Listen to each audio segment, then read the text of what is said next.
Good afternoon. कैसे हैं आप? ठीक है।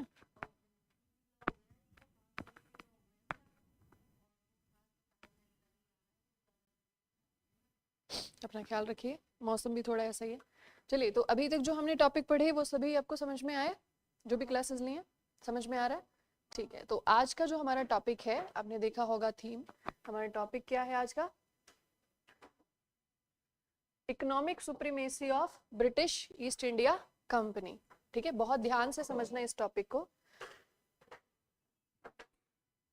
The topic is economic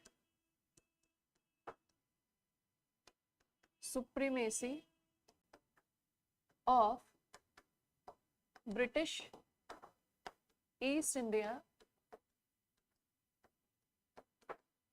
Company। ठीक है, ब्रिटिश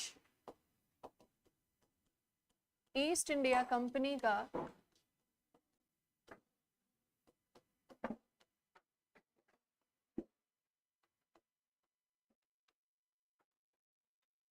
आर्थिक वर्चस्व।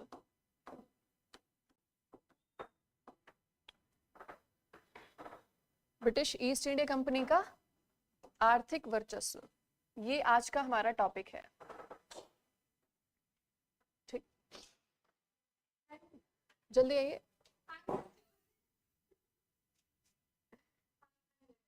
ओके, ठीक है, टॉपिक लिखिए फटाफट। ब्रिटिश ईस्ट इंडिया कंपनी का आर्थिक वर्चस्व। ठीक है, और ये आर्थिक वर्चस्व कहाँ? भारत में। ठीक है,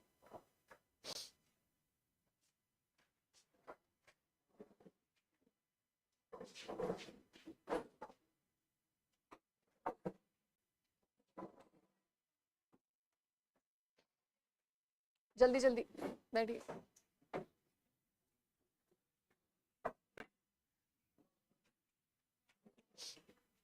तो सबसे पहले जो टॉपिक है इसका मतलब हम समझेंगे, और मैं आप सभी को ये कहूंगी, जो भी बच्चे ऑनलाइन में जुड़े हुए हैं, जो ऑफलाइन में बैठे हुए हैं, उन सभी को एक बात कहूंगी कि आप ये हमेशा याद रखिए कि आप यूपीएससी की तैयारी कर रहे हो। ठीक है, यूपीएससी आईएएस एग्जामिनेशन की तैयारी कर रहे हो, और जब ये याद रहेगा तो आप डिफरेंशिएट कर पाओगे कि सेम टॉपिक को जब स्कूल में पढ़ा जाता है, सेम टॉपिक को जब कॉलेज में पढ़ा जाता है, या अदर कॉम्पिटिटिव एग्जाम्स के लिए पढ़ा जाता है, और फिर जब उसको यूपीएससी के लिए पढ़ा जाता है, तो क्या डिफरेंस। अप्रोच सबसे बड़ी जो डिफरेंशिएट करने वाली जो चीज है वो क्या है? अप्रोच, कि आप उसी टॉपिक को किस तरीके से पढ़ते हो। ठीक है, तो जब भी आप कोई नया टॉपिक शुरू करते हो पढ़ने के लिए, तो उस टॉपिक का आप मतलब समझिए पहले, और फिर उसका महत्व समझने की कोशिश करिए। ठीक है, पहले उसका अर्थ समझ में आना चाहिए, फिर उसका महत्व समझ में आना चाहिए। क्योंकि यूपीएससी के क्वेश्चन पेपर अगर आप देखते हो, प्रीवियस ईयर क्वेश्चंस देखते हो, तो आपको समझ में आ जाएगा यूपीएससी स्ट्रेट फॉरवर्ड क्वेश्चंस बहुत रेयरली पूछता है। यूपीएससी लिंक करके पूछता है, कनेक्ट करके पूछता है। ठीक है, यूपीएससी एनालाइज करता है टॉपिक को, उसके बाद आपसे क्वेश्चन पूछता है। तो ये जो आज का हमारा टॉपिक है, इसको समझने की कोशिश ज्यादा करिएगा, बजाय इसके कि जो इंफॉर्मेशन है उसको लिख लेना और बस उसको रटना। नहीं, उसको समझना है। आप अपनी समझ अपने विकसित करिए, और समझ अगर विकसित हो गई तो यकीन मानिए जब आप यूपीएससी एग्जाम में बैठेंगे, जब पीटी देंगे, मेंस देंगे, तो कोई भी ऐसा क्वेश्चन आ जाए जो आपने 100% उस क्वेश्चन को नहीं पढ़ा है, लेकिन फिर भी अगर समझ है आपके अंदर, तो आप उसे लिख कर आओगे। तो वो समझ आपको बनानी है। ठीक है, तो सबसे पहले हम टॉपिक को समझेंगे कि टॉपिक का मतलब क्या है। ठीक, पढ़िए इसको, क्या लिखा है मैंने? आर्थिक वर्चस्व किसका? ब्रिटिश ईस्ट इंडिया कंपनी का। कहां पर? भारत में।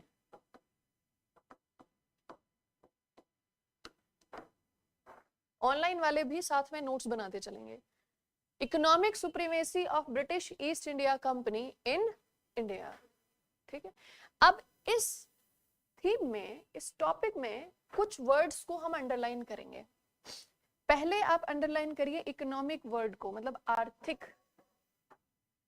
फिर आप वर्चस्व, इसको हाईलाइट करिए, इकोनॉमिक सुप्रीमेसी, ठीक है। और यहां पर फिर अब इसको अंडरलाइन करिए, ब्रिटिश ईस्ट इंडिया कंपनी, और फिर आगे क्या लिखा हमने, इन इंडिया।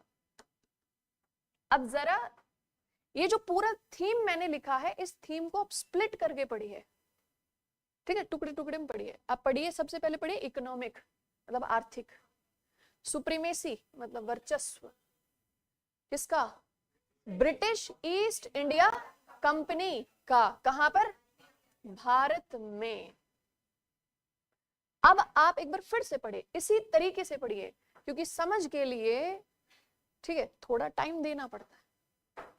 एक बार फिर से पढ़िए इसी तरीके से, इकोनॉमिक मतलब आर्थिक, सुप्रीमेसी मतलब वर्चस्व, किसका वर्चस्व, ब्रिटिश ईस्ट इंडिया क्या थी, ये कंपनी थी, ये मत भूलिए कि ये क्या थी, एक व्यापारिक कंपनी थी।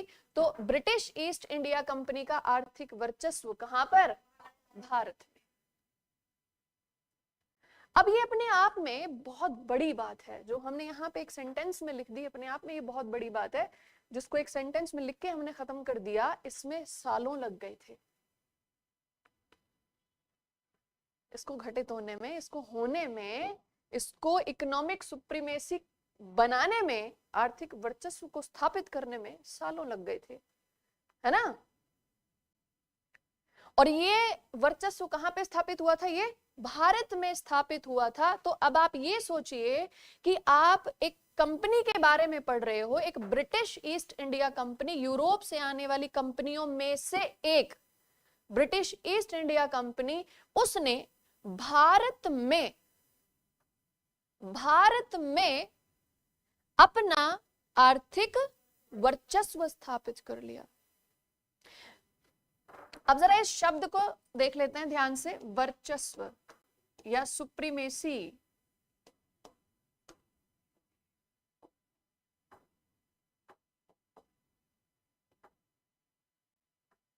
सुप्रीमेसी का मतलब क्या होता है, सुप्रीमेसी का मतलब होता है उस पोजीशन पे पहुंच जाना जहां पर आप मोस्ट पावरफुल हो जाओ, सबसे अधिक ताकतवर, सबसे ज्यादा अधिकार आपके पास, उस स्थिति को वर्चस्व की स्थिति कहा जाता है। मतलब आप सर्वोच्च हो चुके हो शक्ति में, समझे।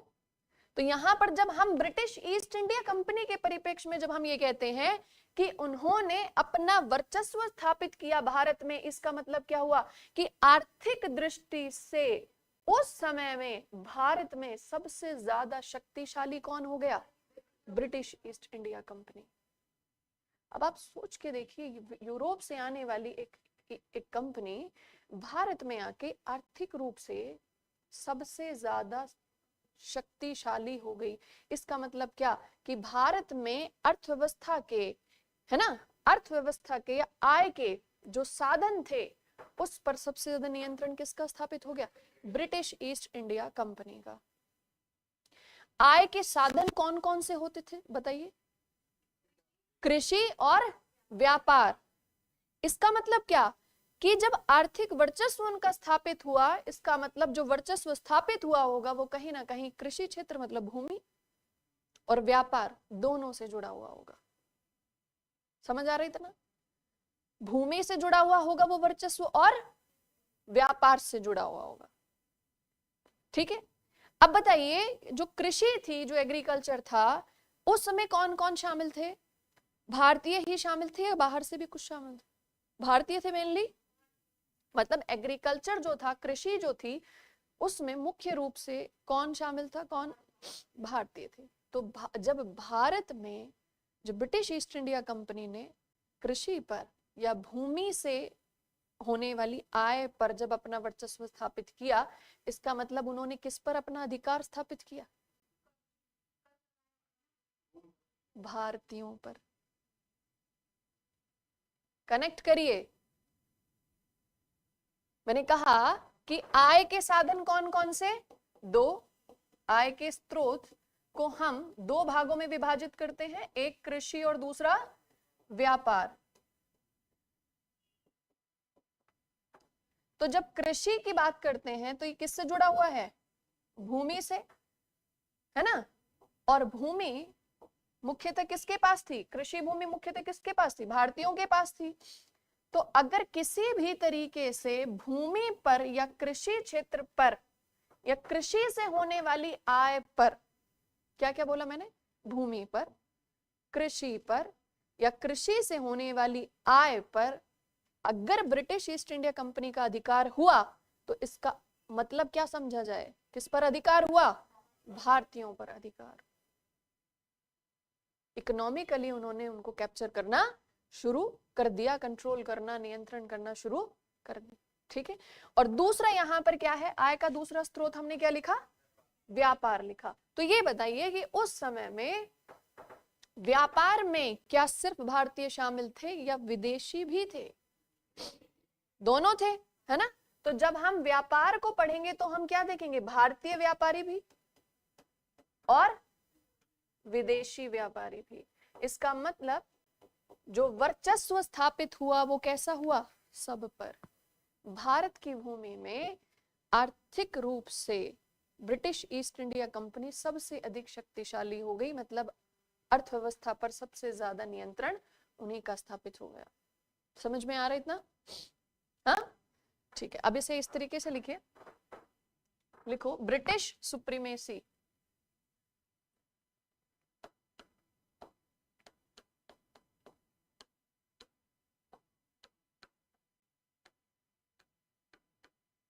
ब्रिटिश वर्चस्व।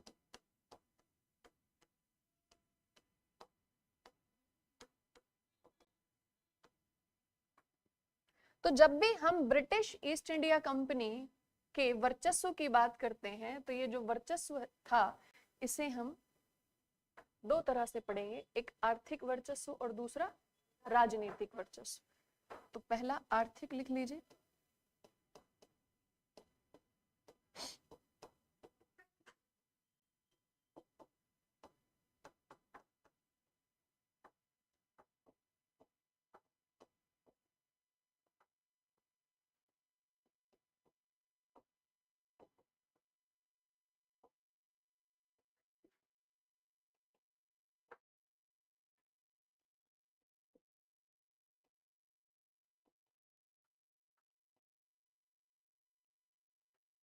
Economic supremacy and political supremacy.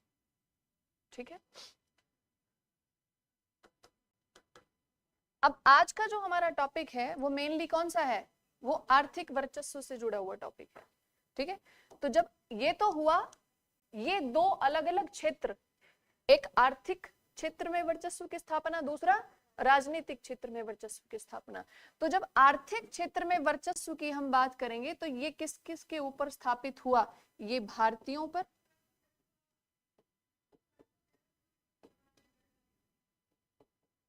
एवं विदेशी कंपनियों।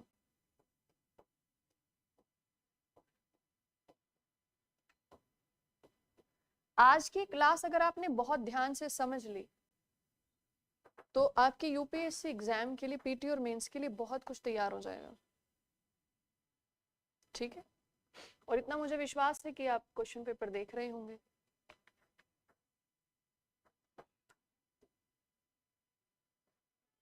देख रहे हैं ना क्वेश्चन पेपर? पीवाईक्यूज देख रहे हैं ना? ईमानदारी से बताइए किसने नहीं देखा? एक दूसरे की तरफ मत देखिए, पेपर नहीं देखा वो बताइए। नहीं देखा ना? नहीं देखा ना? पीछे देखे?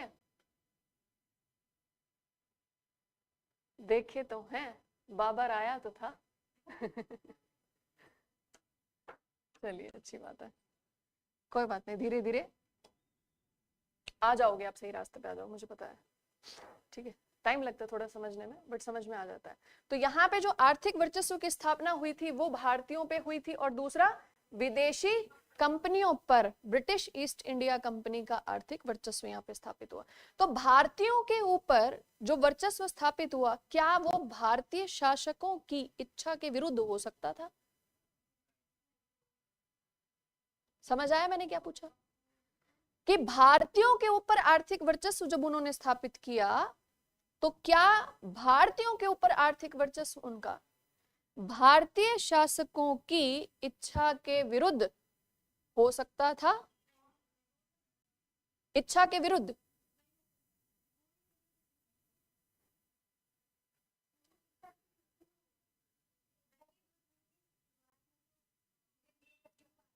अगर अगर ब्रिटिशर्स भारतीय शासकों की इच्छा के विरुद्ध भारत में आ गए, तो क्या वो इच्छा के विरुद्ध फैक्ट्री स्टैब्लिश कर लेते? क्या उनको राजस्व वसूलने का अधिकार मिल जाता? नहीं मिलता ना। तो इच्छा शामिल थी ना? समझ में आ रहा है?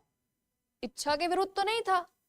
अच्छा, अब मेरा दूसरा क्वेश्चन ये कि क्या भारतीय शासक अपनी इच्छा से, खुशी से ये चाहते थे कि भारतीयों के ऊपर या भारतीय शासकों के ऊपर ब्रिटिश ईस्ट इंडिया कंपनी का वर्चस्व स्थापित हो जाए?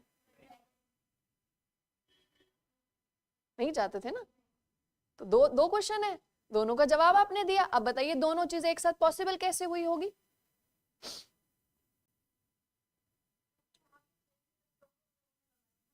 ठीक है, क्वेश्चन वही है अभी। गुड, और बताइए। नहीं सही है आपका आंसर, और बताइए।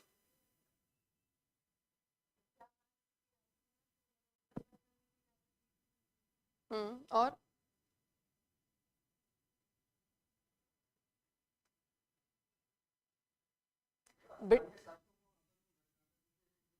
वेरी गुड, बहुत बढ़िया। और सही है आपका आंसर भी, और बताइए। सोचे सोचे,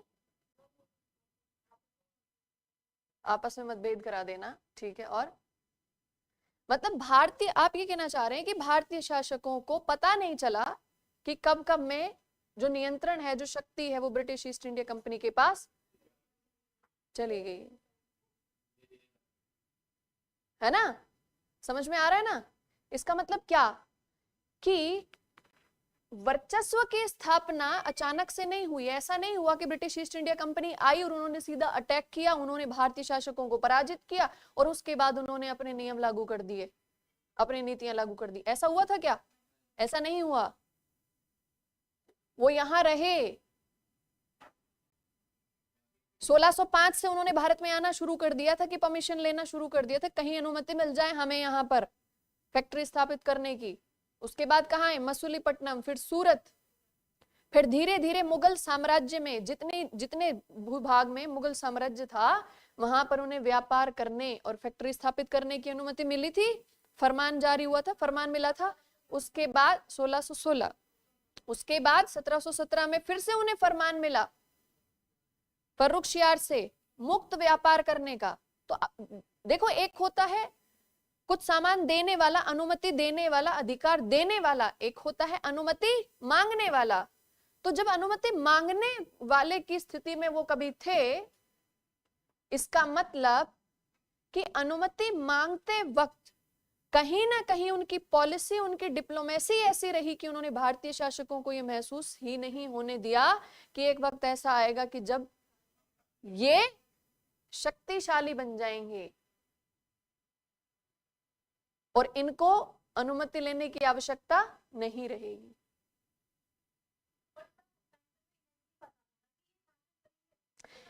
शासन नहीं पता था, ठीक है, लेकिन अब मैं यहां पे रिलेट करूंगी आपकी वर्ल्ड हिस्ट्री को। इसको कहां से रिलेट करेंगे हम? वर्ल्ड हिस्ट्री को, क्योंकि ये जो टाइम पीरियड है ये 18th सेंचुरी चल रहा है, 18वीं शताब्दी चल रहा है। और 18वीं शताब्दी में यूरोप में पुनर्जागरण हो चुका था, ज्ञानोदय हो चुका था, वहां पर मशीनीकरण हो रहा था, उद्योगीकरण चल रहा था, है ना, व्यापार में बढ़ोतरी होने लगी थी, और व्यापार में ज्यादा से ज्यादा लाभ कमाने के लिए, ठीक है, वो कहते हैं ना कि यदि तकनीकी आपके पास है तो आप क्या कोशिश करते हो, इस तकनीकी का उपयोग कहाँ किया जाए, व्यापार में किया जाए, ताकि ज्यादा से ज्यादा लाभ मिले। अब यूरोप की स्थिति इस समय ये थी कि यूरोप में तकनीकी का विकास हो रहा था, ठीक है, विज्ञान और तकनीकी का विकास हो गया था। इस विज्ञान और तकनीकी ने यूरोप में मशीनीकरण शुरू कर दिया था। इन मशीनों का उपयोग कहां हुआ, उद्योगों में हुआ। जब उद्योगों में मशीनों का उपयोग किया गया तो उत्पादन का क्या हुआ, उत्पादन में वृद्धि हुई, और जब वृद्धि हुई तो फिर क्या क्या हुआ, व्यापार को बढ़ावा मिला। इस उत्पादन में जो वृद्धि हुई इसने व्यापार में बढ़ोतरी की। अब यूरोप में धीरे धीरे, देखो दो चीज याद रखना कि जो रेनेसा था, जो पुनर्जागरण था, वो इटली से शुरू हुआ, धीरे धीरे यूरोप में उसका प्रसार हुआ, और औद्योगिकरण जो था, इंडस्ट्रियलाइजेशन जो था, उसकी शुरुआत ब्रिटेन से और धीरे धीरे पूरे यूरोप में फैल गई। अब यूरोप में होड़ लग गई।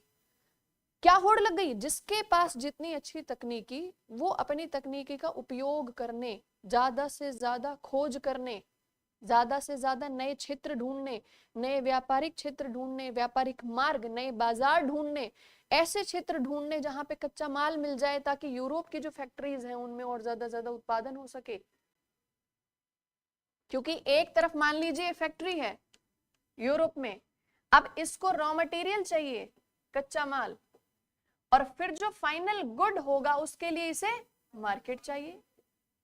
तो जिसके पास टेक्नोलॉजी आ गई, जिसके पास मशीन्स आ गई, उन्होंने क्या करना शुरू कर दिया कि ऐसे नए नए क्षेत्र ढूंढो जहां से या तो रॉ मटेरियल मिल जाए, उस रॉ मटेरियल को लेकर आइए यहां पर, यहाँ की मशीनों में उससे वस्तुओं का उत्पादन किया जाएगा, और फिर जो फाइनल गुड होगा उसके लिए मार्केट ढूंढिए।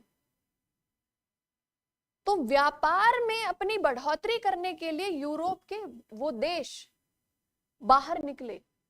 सबसे पहले कौन बाहर आए, सबसे आगे कौन थे, पुर्तगाली थे। पुर्तगाल, स्पेन, ब्रिटेन, फ्रांस, ये वो 4-5 नाम आपको सुनने को मिलेंगे, ठीक है, जो व्यापार की होड़ में यूरोप से सबसे पहले बाहर निकले। और जब उपनिवेश को आप इससे जोड़ते हो ना, उपनिवेशवाद जब पढ़ोगे आप विश्व इतिहास में, तो देखना उपनिवेश बनाने की होड़ में भी सबसे आगे यही थे। तो व्यापारी से उपनिवेश तक की जो इनकी जर्नी, जो इनकी यात्रा थी, वो कैसे रही, वो ज्यादा से ज्यादा लाभ अर्जित करना, फिर जिस क्षेत्र में व्यापार से लाभ मिल रहा है उस क्षेत्र पर अपना नियंत्रण बना रहे, ये भी तो जरूरी था। मान लीजिए यहाँ क्लास में जितने भी लोग आप बैठे हुए हैं, ऑनलाइन में जो बैठे हुए हैं, मान लीजिए आप व्यापारी हैं और आप दूसरे क्षेत्रों में जा रहे हो, एक्सप्लोर कर रहे हो, नए क्षेत्र आपने ढूंढ लिए, नए मार्केट ढूंढ लिए, रॉ मटेरियल के लिए प्लेसेस ढूंढ लिए, और वहां से व्यापार करके आपको लाभ हो रहा है। अब आप क्या चाहोगे, वहां पे कंपटीशन बढ़े या आप ही उस क्षेत्र को नियंत्रित करो? आप क्या चाहोगे, यहाँ पे कोई और इंटरफेयर ना करे। तो अगर कोई आएगा तो आप क्या कोशिश करोगे कि सबको हटा दिया जाए और मेरा ही वर्चस्व यहां पर हो जाए। तो जब धीरे धीरे आर्थिक वर्चस्व स्थापित हुआ ना, और जब ये हो गया कि ये क्षेत्र मेरा और यहाँ पे यूरोप की और कोई कंपनी नहीं आएगी, तो जब ये क्षेत्र मेरा बन गया, इसका मतलब ये क्या हो गया, ये मेरी कॉलोनी हो गई है। अब ये हमारी कॉलोनी है, अब यहाँ किसी का इंटरफेरेंस बर्दाश्त नहीं किया जाएगा।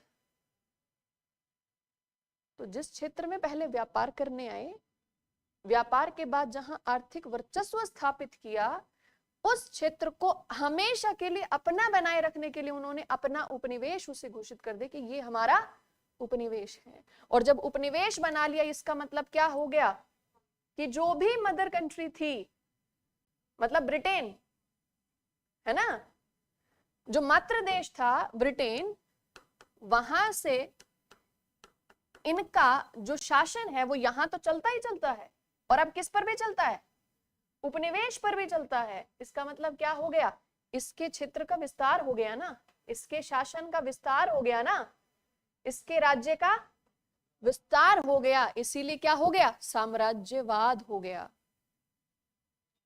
समझ में आया? साम्राज्य को प्रसारित करना, साम्राज्य की स्थापना करने का ही मतलब क्या होता है? साम्राज्यवाद की स्थापना करना। तो जब आप मॉडर्न इंडियन हिस्ट्री पढ़ते हो, उसे मॉडर्न वर्ल्ड के साथ कनेक्ट करके पढ़ो, दोनों बहुत आसानी से तैयार हो जाएंगे। साम्राज्यवाद तो जब शुरू में आए थे तो वो व्यापार करने के लिए आए थे, उनका जो मुख्य उद्देश्य था वो व्यापारिक लाभ अर्जित करना था। फिर जिस क्षेत्र से उनको व्यापारिक लाभ बहुत ज्यादा है मिल रहा था, वहां से बाकी यूरोपियन कंपनीज को हटाना उनका उद्देश्य हो गया, कि ताकि सारा का सारा व्यापार हमारे ही नियंत्रण में रहे। और धीरे धीरे जब वो काम कर लिया गया, जब वो अचीव कर लिया, जब सारी यूरोपियन कंपनीज को भारत से हटा दिया, ऑलमोस्ट सिर्फ खुद ही खुद रह गए, तब उन्होंने क्या सोचा कि अब यहाँ के जितने संसाधन हैं उनका भरपूर इस्तेमाल किया जाए और इसको पूरा प्रोटेक्ट किया जाए। प्रोटेक्ट कैसे किया जाता है?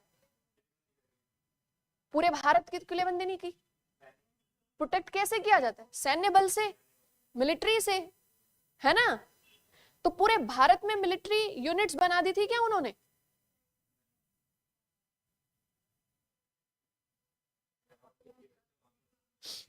क्या उन्होंने पूरे भारत में मिलिट्री बेस बनाए थे? क्या भारत की भूमि में मिलिट्री बेस बनाए थे उन्होंने, सैन्य अड्डे? सोच लो।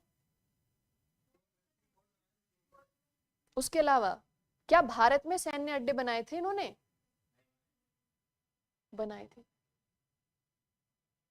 पूछो कैसे? सहायक संधि। क्या थी सहायक संधि? कि हम आपके राज्य की रक्षा करेंगे, आप अपनी आर्मी डिसॉल्व कर दीजिए, हम आपके लिए अलग से आर्मी ट्रेंड करेंगे, प्रशिक्षण देंगे, आधुनिक प्रशिक्षण देकर आपके लिए अलग से सैन्य बल बनाया जाएगा। किसने बनाया था वो सैन्य बल? ब्रिटिशर्स ने। किसके लिए बनाया था? राज्य के लिए। ठीक है, सहायक संधि में राज्य के लिए बनाया गया था। किसके? अब आपके लिए बनाया जाएगा, आपकी सुरक्षा के लिए होगा, तो खर्चा तो कौन उठाएगा? आप उठाएंगे। तो सेना का किसके खर्चे पे? राजा के खर्चे पे, शासक के खर्चे पे। उनको कहा कि इनको आधुनिक हथियार और आधुनिक तकनीकी का प्रशिक्षण दिया जाएगा। प्रशिक्षण और आधुनिक हथियार कौन दे रहा था? ब्रिटिशर्स। तो जिनकी ट्रेनिंग ही आधुनिक तरीके से हुई, वेस्टर्न तरीके से हुई, यूरोप के तरीके से हुई, वो सैनिक किसकी कमांड फॉलो करेंगे? किसका आदेश मानेंगे? ब्रिटिश का। अब आदेश मान रहे हैं ब्रिटिश का, रह कहां रहे हैं? भारत में, शासक के क्षेत्र में। किसके खर्चे पे? शासक के खर्चे के ऊपर। ठीक है, इस तरीके से बहुत सारे क्षेत्रों के साथ सहायक संधि की। अलग अलग क्षेत्रों में ब्रिटिश मिलिट्री फोर्स तैयार हो गई। सब इस भ्रम में जीते रहे कि ये फोर्स हमारी है। फोर्स किसकी थी? ब्रिटिश की। वो क्या थे? वो ब्रिटिशर्स के सैन्य अड्डे थे। वो समझ में आ रहा है? राजाओं को क्या, जो भारतीय शासकों को क्या कहा गया कि ये आपकी सुरक्षा के लिए हो रही सहायक संधि है, सहायक होंगे हम आपके, आपकी सहायता हम आधुनिक सेना के साथ करेंगे। राजाओं की अधिकांश सेनाओं को खत्म कर दिया गया, अपनी सेना तैयार की गई, वो सेना जो ब्रिटिशर्स की कमांड को फॉलो करती थी। आप समझते हो सहायक संधि कितनी बड़ी डिप्लोमेटिक पॉलिसी थी ब्रिटिशर्स की? कभी सोचा इस नजरिए से? राजाओं को उन्हीं के क्षेत्र में उन्हीं के खर्चे पे शक्ति विहीन कर डाला था। समझ में आ रहा है कि उन्हीं का पैसा, उन्हीं के रिसोर्सेस, उन्हीं के लोग, और तैयार किसके आधार पर हो गए? ब्रिटिश के आधार पर हो गए थे। तो ये क्या था? अपनी पूरी, पहले व्यापार, ध्यान से सुनो, पहले व्यापार, फिर उस क्षेत्र से ज्यादा व्यापार सिर्फ हमारे पास हो, इसलिए बाहर बाकी सारी कंपनीज को बाहर निकाला। ठीक है। और जब अधिकांश व्यापारिक केंद्रों में, क्षेत्रों में जब उनका नियंत्रण हो गया तो उसकी सुरक्षा के बंदोबस्त किए, सहायक संधि जैसी संधि से सुरक्षा के लिए आर्मी तैयार की। और जब अलग अलग क्षेत्र में जब उनके सैन्य अड्डे तैयार हो गए कि हाँ अब जब जरूरत पड़ेगी तो ये पूरी की पूरी आर्मी किसकी कमांड फॉलो करेगी? ब्रिटिशर्स की कमांड फॉलो करेगी। और इसी सहायक संधि के बाद अगली एक, इसी जैसे ये हुआ इसके बाद एक और संधि शुरू कर दी उन्होंने। कौन सी? हड़प की नीति, डॉक्ट्रिन ऑफ लैप्स। वरना उनके पास इतनी, एक बात सोचिए कि अगर आप किसी क्षेत्र के शासक हैं, राजा हैं, नवाब हैं, ठीक है, और आपको ये कह दिया जाए कि अगर आपका वारिस नहीं है तो आपका क्षेत्र हमारे अधीन हो जाएगा। क्यों हो जाएगा? किस आधार पर हो जाएगा? आधार बताइए। हमारे दादा परदादा ने आपको अधिकार दिया था क्या? नहीं ना। खुद का वारिस हो या गोद लिया हुआ पुत्र हो, जिसका शासन उसकी मर्जी, वो किसको दे। लेकिन अगर राजा की या नवाब की, शासक की खुद की संतान ना हो, पुत्र ना हो, उत्तराधिकारी ना हो, तो वो शासन कौन हड़प लेगा? ब्रिटिशर्स का हो जाएगा। ऐसी नीति बनाने की हिम्मत उनके अंदर तब आई ना जब उन्होंने उन्हीं राज्यों को सैन्य दृष्टि से बिल्कुल कमजोर कर दिया हो, आर्थिक दृष्टि से बिल्कुल कमजोर कर दिया हो। और जब आर्थिक और सैन्य दृष्टि से कमजोर कर दिया तब सीधे सीधे क्या कह दे कि अब राजनीतिक सत्ता हमारी हो जाएगी। बताइए, व्यापार करने के लिए आए थे, समझे? तो ये होता है वर्चस्व। तो जब आए थे तब नहीं उन्होंने पूरा का पूरा प्लान, ढांचा तैयार किया था कि हाँ एक दिन राजनीतिक शक्ति हम अपने हाथों में नहीं, अपने नियंत्रण में ले लेंगे, ऐसा नहीं सोचा था। लेकिन ज्यादा से ज्यादा व्यापार, ज्यादा से ज्यादा लाभ, ज्यादा से ज्यादा क्षेत्रों पर नियंत्रण, ये जरूर सोच के आए थे। और जब वो व्यापारिक क्षेत्र बहुत ज्यादा लाभ का क्षेत्र हो गया तो उसको उन्होंने क्या डिक्लेयर कर दिया? अपना उपनिवेश डिक्लेयर कर दिया। और जैसे ही उपनिवेश हो गया तो उपनिवेश हो गया तो अब नियम किसके चलेंगे? मातृ देश के चलेंगे, मदर कंट्री के। और जब किसी देश के बनाए हुए नियम दूसरे क्षेत्र में जब लागू होने लग जाएं तो इसका मतलब क्या हो गया? कि ये भी कहीं ना कहीं उसका हिस्सा बन चुका है। मतलब उनके साम्राज्य का विस्तार हो रहा है। ये साम्राज्यवाद हो गया था। व्यापार से उपनिवेश, उपनिवेशवाद और साम्राज्यवाद। समझ में आ रहा है? ठीक है। तो उसी वर्चस्व के बारे में पढ़ने जा रहे हैं आप। जी पूछिए। मुझे बड़ी खुशी हो रही है, आज क्वेश्चन पूछे जा रहे हैं। बताइए।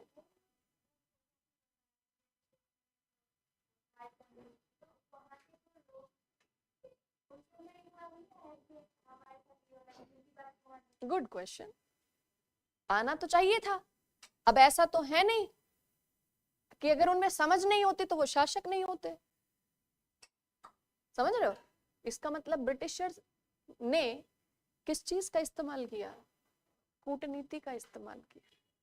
तो वो कौन कौन से ऐसे फैक्टर्स हैं, वो कौन कौन से मुख्य कारक थे जिनकी मदद से ब्रिटिश ईस्ट इंडिया कंपनी अपना आर्थिक वर्चस्व स्थापित करने में सफल रही? लिखिए इस चीज को।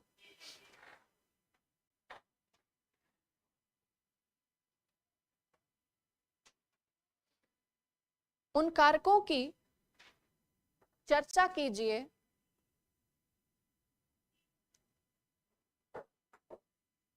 जिनकी सहायता से ब्रिटिश ईस्ट इंडिया कंपनी, जिसकी सहायता से, ऑनलाइन वाले भी क्वेश्चन लिखो, जिसकी सहायता से British East India company Bharat में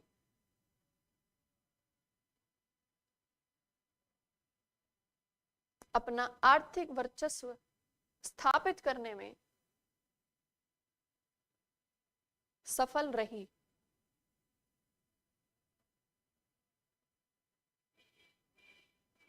अच्छा, ये तो हो गया क्वेश्चन। ठीक है, चलो अभी मैंने टॉपिक कंप्लीट नहीं कराया ना, लेकिन मुझे इतना विश्वास है कि अगर मैं बोलूं कि इसके ऊपर 4-5 पॉइंट लिखने की कोशिश करिए आप, तो आप लिख पाएंगे। चलिए लिखो।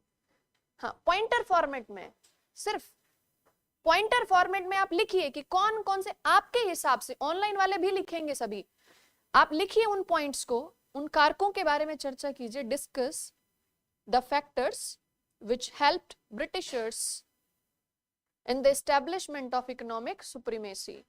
ठीक है, इसके फैक्टर्स आपको लिखने हैं, लिखो फटाफट। And you have 5 minutes only.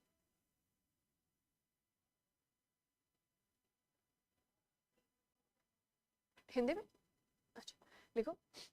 उन कारकों पर चर्चा कीजिए जिनकी सहायता से British East India company Bharat में आर्थिक वर्चस्व स्थापित करने में सफल रही। लिखिए, कितने पॉइंट्स लिख सकते हैं आप? जितना लिख सकते हैं उतना लिखिए।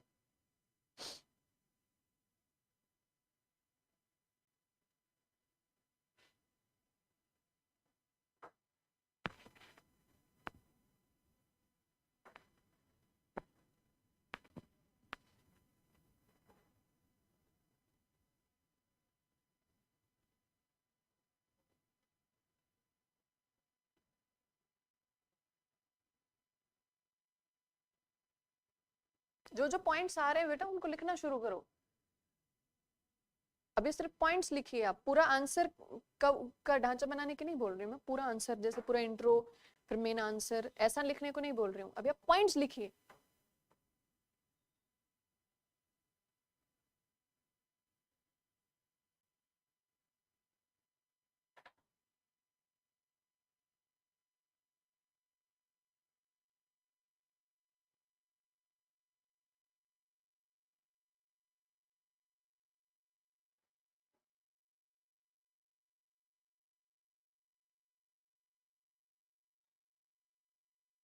और ऑनलाइन वाले भी बताएंगे कितने पॉइंट्स लिखे हैं उन्होंने सभी।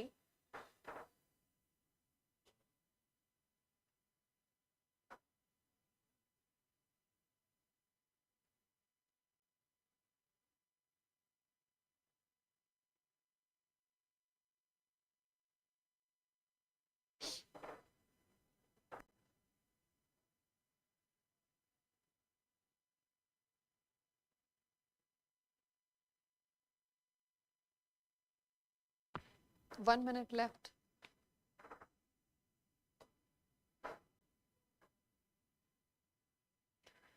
Good afternoon, Kundan. Sachin, good afternoon. Shailesh, good afternoon. जरूर आप भी पॉइंट्स लिखें और फिर कमेंट बॉक्स में बताएं कितने पॉइंट्स आपने लिखे हैं, कौन कौन से पॉइंट्स मेंशन किए हैं वो भी कमेंट बॉक्स में लिखकर भेजें।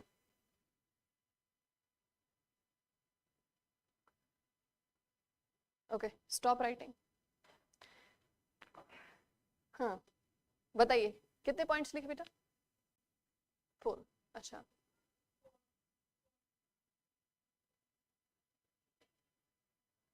गुड। हाँ, कितना? गुड, कितना? Okay, very good. What 3, good. चलिए ठीक है, अब बताइए क्या क्या पॉइंट लिखे आपने, बताइए फटाफट। हम्म हम्म हम्म अच्छा अच्छा अच्छा, हाँ अब बताइए।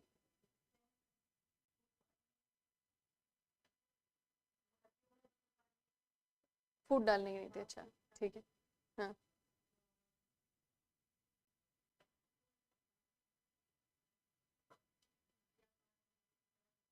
नहीं आप मत सोचिए गलत लिखा है सही लिखा है, बस बताइए क्या लिखा है।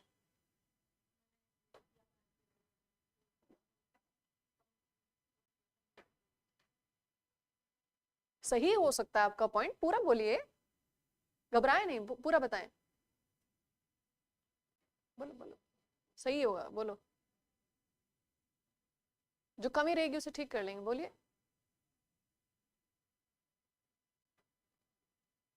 बोल दो बोल दो, यही हेजिटेशन बस दूर करनी है। मैं देख रही थी लास्ट के 2 मिनट में लिखा है, 3 मिनट सोच रहे थे ना कि लिखना क्या है, हाउ टू स्टार्ट। शुरू कैसे करूं मैं, शुरुआत में कौन सा ऐसा शब्द लिख दूं कि बस उसके बाद इवेलुएटर कहे अब आगे पढ़ने की जरूरत ही नहीं है, फुल मार्क्स यही से। ऐसा मत सोचो, आप अपने आप से शुरुआत से परफेक्शन की उम्मीद मत करिए। जो है माइंड में जितना आता है पहले उसे लिखिए। वो सही होगा गलत होगा वो तब पता चलेगा जब आप लिख देंगे। दिमाग में रहेगा तो पता नहीं चलेगा सही था गलत था, उसे बाहर लाइए। ठीक है, बताइए क्या क्या पॉइंट लिखा जल्दी। अच्छा, क्या कंप्लीट करें? अच्छा, और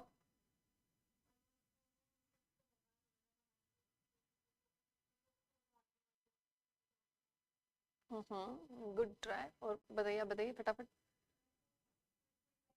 हाँ जरूर।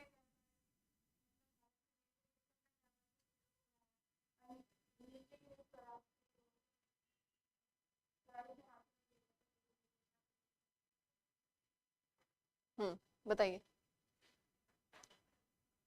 जल्दी। हम्म, ठीक है,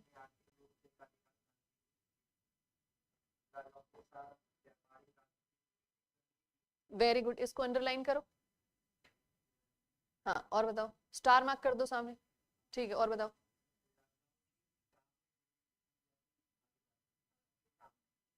ये कहो कि भारतीय राज्यों में, क्षेत्रीय राज्यों में उनका हस्तक्षेप होना शुरू हो गया था। हाँ, ठीक है, और बताइए।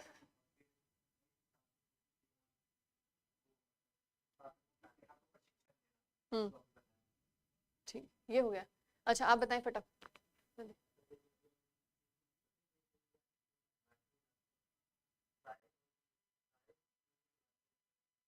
और नेक्स्ट पॉइंट। ठीक है, ये भी है, चलो।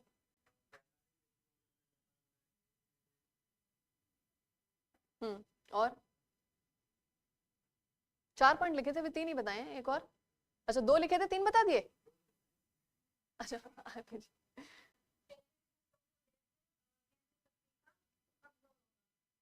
ये तो यहाँ आंसर आप, ये पॉइंट आपका सही है कि केंद्रीय शक्ति कमजोर थी, क्षेत्रीय शक्तियों का उदय था, इसलिए उनको फायदा मिला। ये तो भारत की तरफ से कारक हो गया। ब्रिटिश ईस्ट इंडिया कंपनी का जब हम फैक्टर सर्च कर रहे हैं, जब उसके बारे में लिख रहे हैं कि क्या कारक थे, तो हमें ब्रिटिश ईस्ट इंडिया कंपनी के पोटेंशियल के बारे में लिखना है ना। और बताइए क्या लिखा।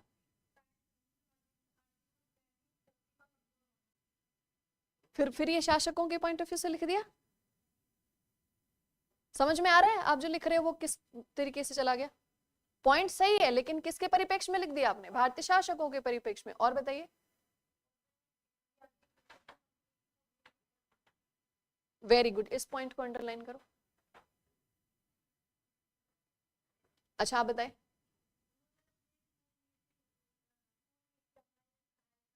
वेरी गुड, बहुत बढ़िया, वेरी गुड।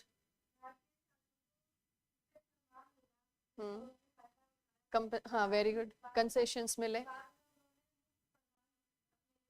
वेरी गुड, बहुत अच्छा। क्लैप करो एक बार इनके लिए, इनके तीनों पॉइंट इनके बहुत अच्छे लिखे हुए हैं इन्होंने, शाबाश। ठीक है, आप अपना वो वाला पॉइंट अंडरलाइन करिए जहां आपने फूट डालो राज करो की नीति को लिखा हुआ है। ठीक है, आप सभी ने अच्छी कोशिश की है। अब देखिए कौन कौन से वो कारक थे कि जिससे ब्रिटिश ईस्ट इंडिया कंपनी को भारत में आर्थिक वर्चस्व स्थापित करने का वर्चस्व स्थापित करने में सहायता मिली।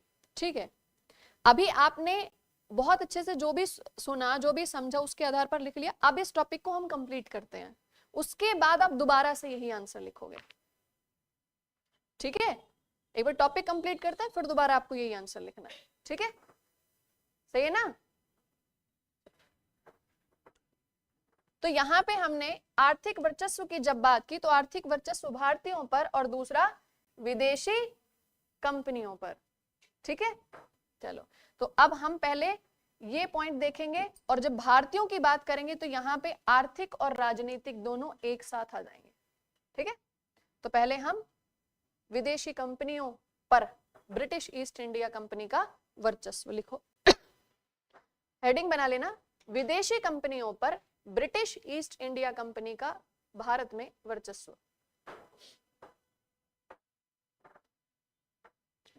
जब British East India company Bharat आई थी उस समय, या इनसे पहले कौन कौन आ गए थे भारत में? पुर्तगाली आ चुके थे, है ना। डच का भी काफी यहाँ पर इन्फ्लुएंस हो चुका था, काफी प्रभाव था। हाँ जी बोलिए।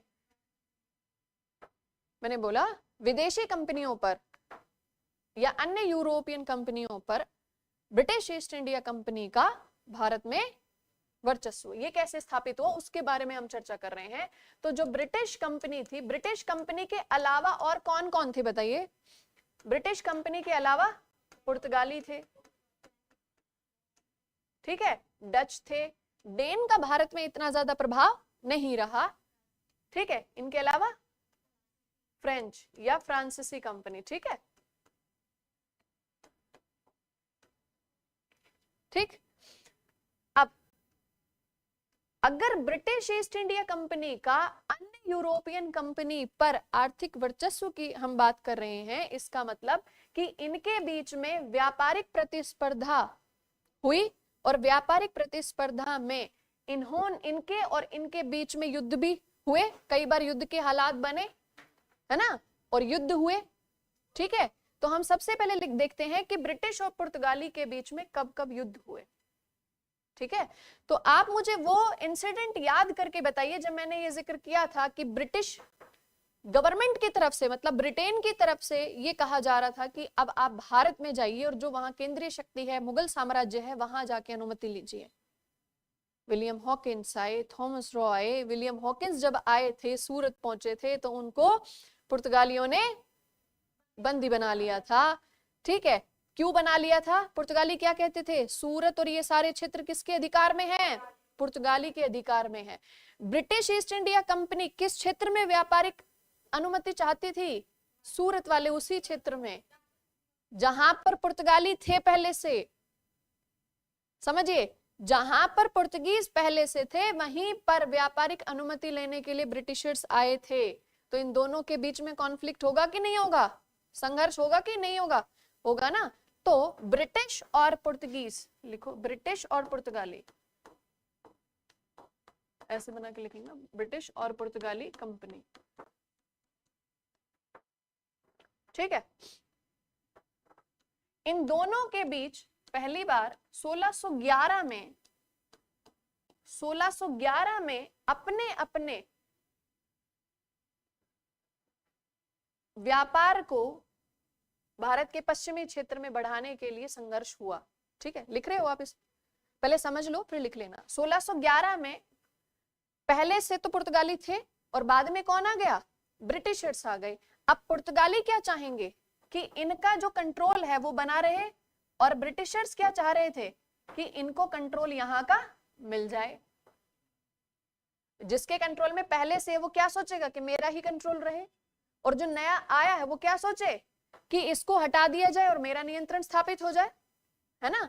तो ये जो क्षेत्र थे ये पहले से ही पुर्तगालियों के नियंत्रण में थे, और अब ब्रिटिश आए यहाँ पर व्यापार करने के लिए, और इनको व्यापार की अनुमति भी मिल गई थी, ठीक है। तो जब व्यापार करने की अनुमति मिल गई तो दोनों के बीच में लड़ाई होना जायज था, होनी ही थी लड़ाई दोनों के बीच में। तो 1611 में बैटल ऑफ स्वाली होल, ठीक है, स्वाली होल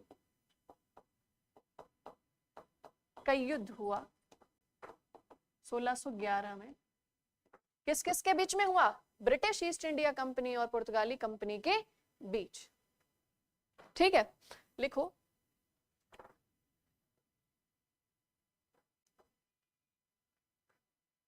लिखो ब्रिटिश ईस्ट इंडिया कंपनी। यहां तो आपने सिर्फ इतना हेडिंग में लिख दो, ठीक है। यहां पे बनाम लिख देना है, वर्सेस लिख देना, ठीक है। उसके बाद लिखो ब्रिटिश ईस्ट इंडिया कंपनी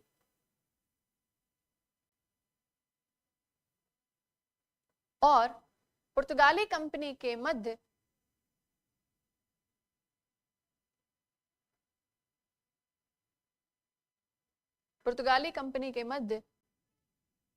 व्यापारिक प्रतिस्पर्धा के परिणाम स्वरूप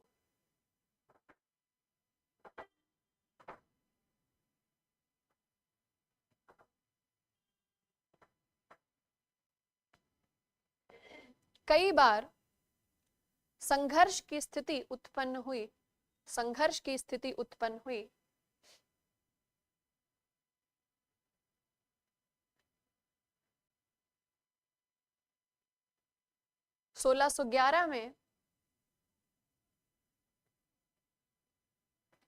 वर्ष 1611 में दोनों के मध्य स्वाली होल का युद्ध हुआ।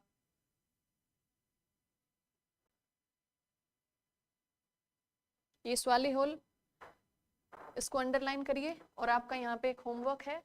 होमवर्क क्या है? इसकी लोकेशन, ठीक है। फिर लिखो स्वाली होल का युद्ध हुआ। पुनः युद्ध की स्थिति 1620 में बनी।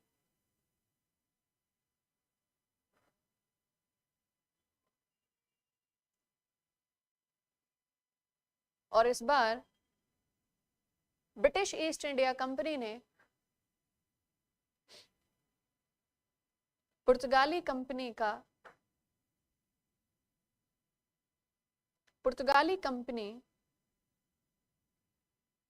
के वर्चस्व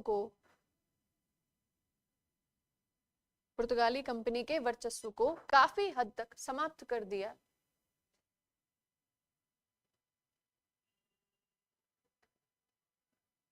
पुर्तगाली कंपनी के वर्चस्व को काफी हद तक समाप्त कर दिया।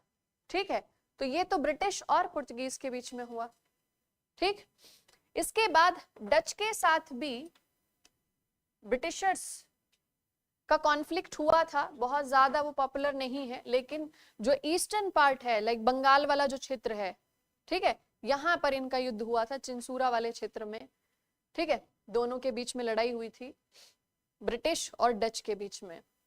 सबसे ज्यादा जो पॉपुलर है, और देखो पॉपुलर क्यों होता है?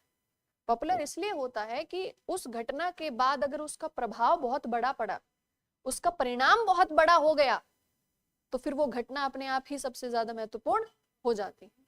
तो हालांकि ब्रिटिश ईस्ट इंडिया कंपनी ने पुर्तगालियों के साथ भी युद्ध किए, डच के साथ भी युद्ध हुए उनके, लेकिन फिर भी ऐतिहासिक दृष्टिकोण से किसके बीच का युद्ध सबसे ज्यादा महत्वपूर्ण है? ब्रिटिश और फ्रांसीसी कंपनी के बीच में। ठीक है, तो अब लिखो, नेक्स्ट लिखो एंग्लो फ्रांसीसी युद्ध। अगला लिखिए एंग्लो फ्रांसीसी युद्ध। अगली heading Anglo French Wars, Anglo फ्रांसीसी युद्ध।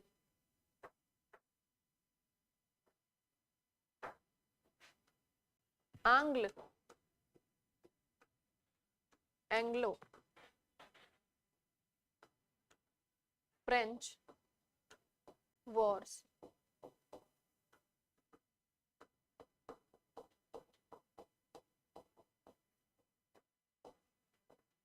एंग्लो फ्रांसीसी युद्ध। ठीक है, अब ये सबसे ज्यादा महत्वपूर्ण क्यों है?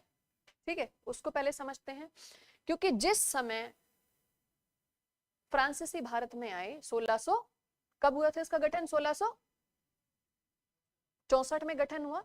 ठीक है, 1664 में इसका गठन हुआ। उसके बाद से भारत में जब ये आए, 1668 से ही इन्होंने भारत में अपने व्यापारिक केंद्र स्थापित करना शुरू कर दिया था, 68, 69।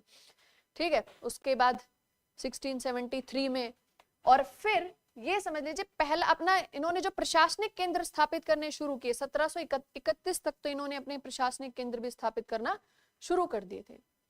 तो अब क्योंकि ब्रिटिशर्स के कॉम्पिटिटर में पुर्तगाली नहीं रहे, डच नहीं रहे, लेकिन ये दोनों बचे हुए थे। कौन कौन थे? ब्रिटिश और फ्रांसीसी कंपनी। दोनों की ही पोजीशन काफी अच्छी थी, दोनों की मिलिट्री भी अच्छी थी। ठीक है, लेकिन मिलिट्री कमांडर्स की अगर बात करें तो ऐसा नहीं है कि फ्रांसीसी कमांडर्स अच्छे नहीं थे, दुप्ले काफी अच्छे थे, लेकिन फिर भी एक दो कमांडर के अच्छे होने से वर्चस्व स्थापित नहीं होता। ये एक रिजीम होती है कि बैक टू बैक एक के बाद दूसरा भी उतना ही ज्यादा सक्षम हो, उतना योग्य हो।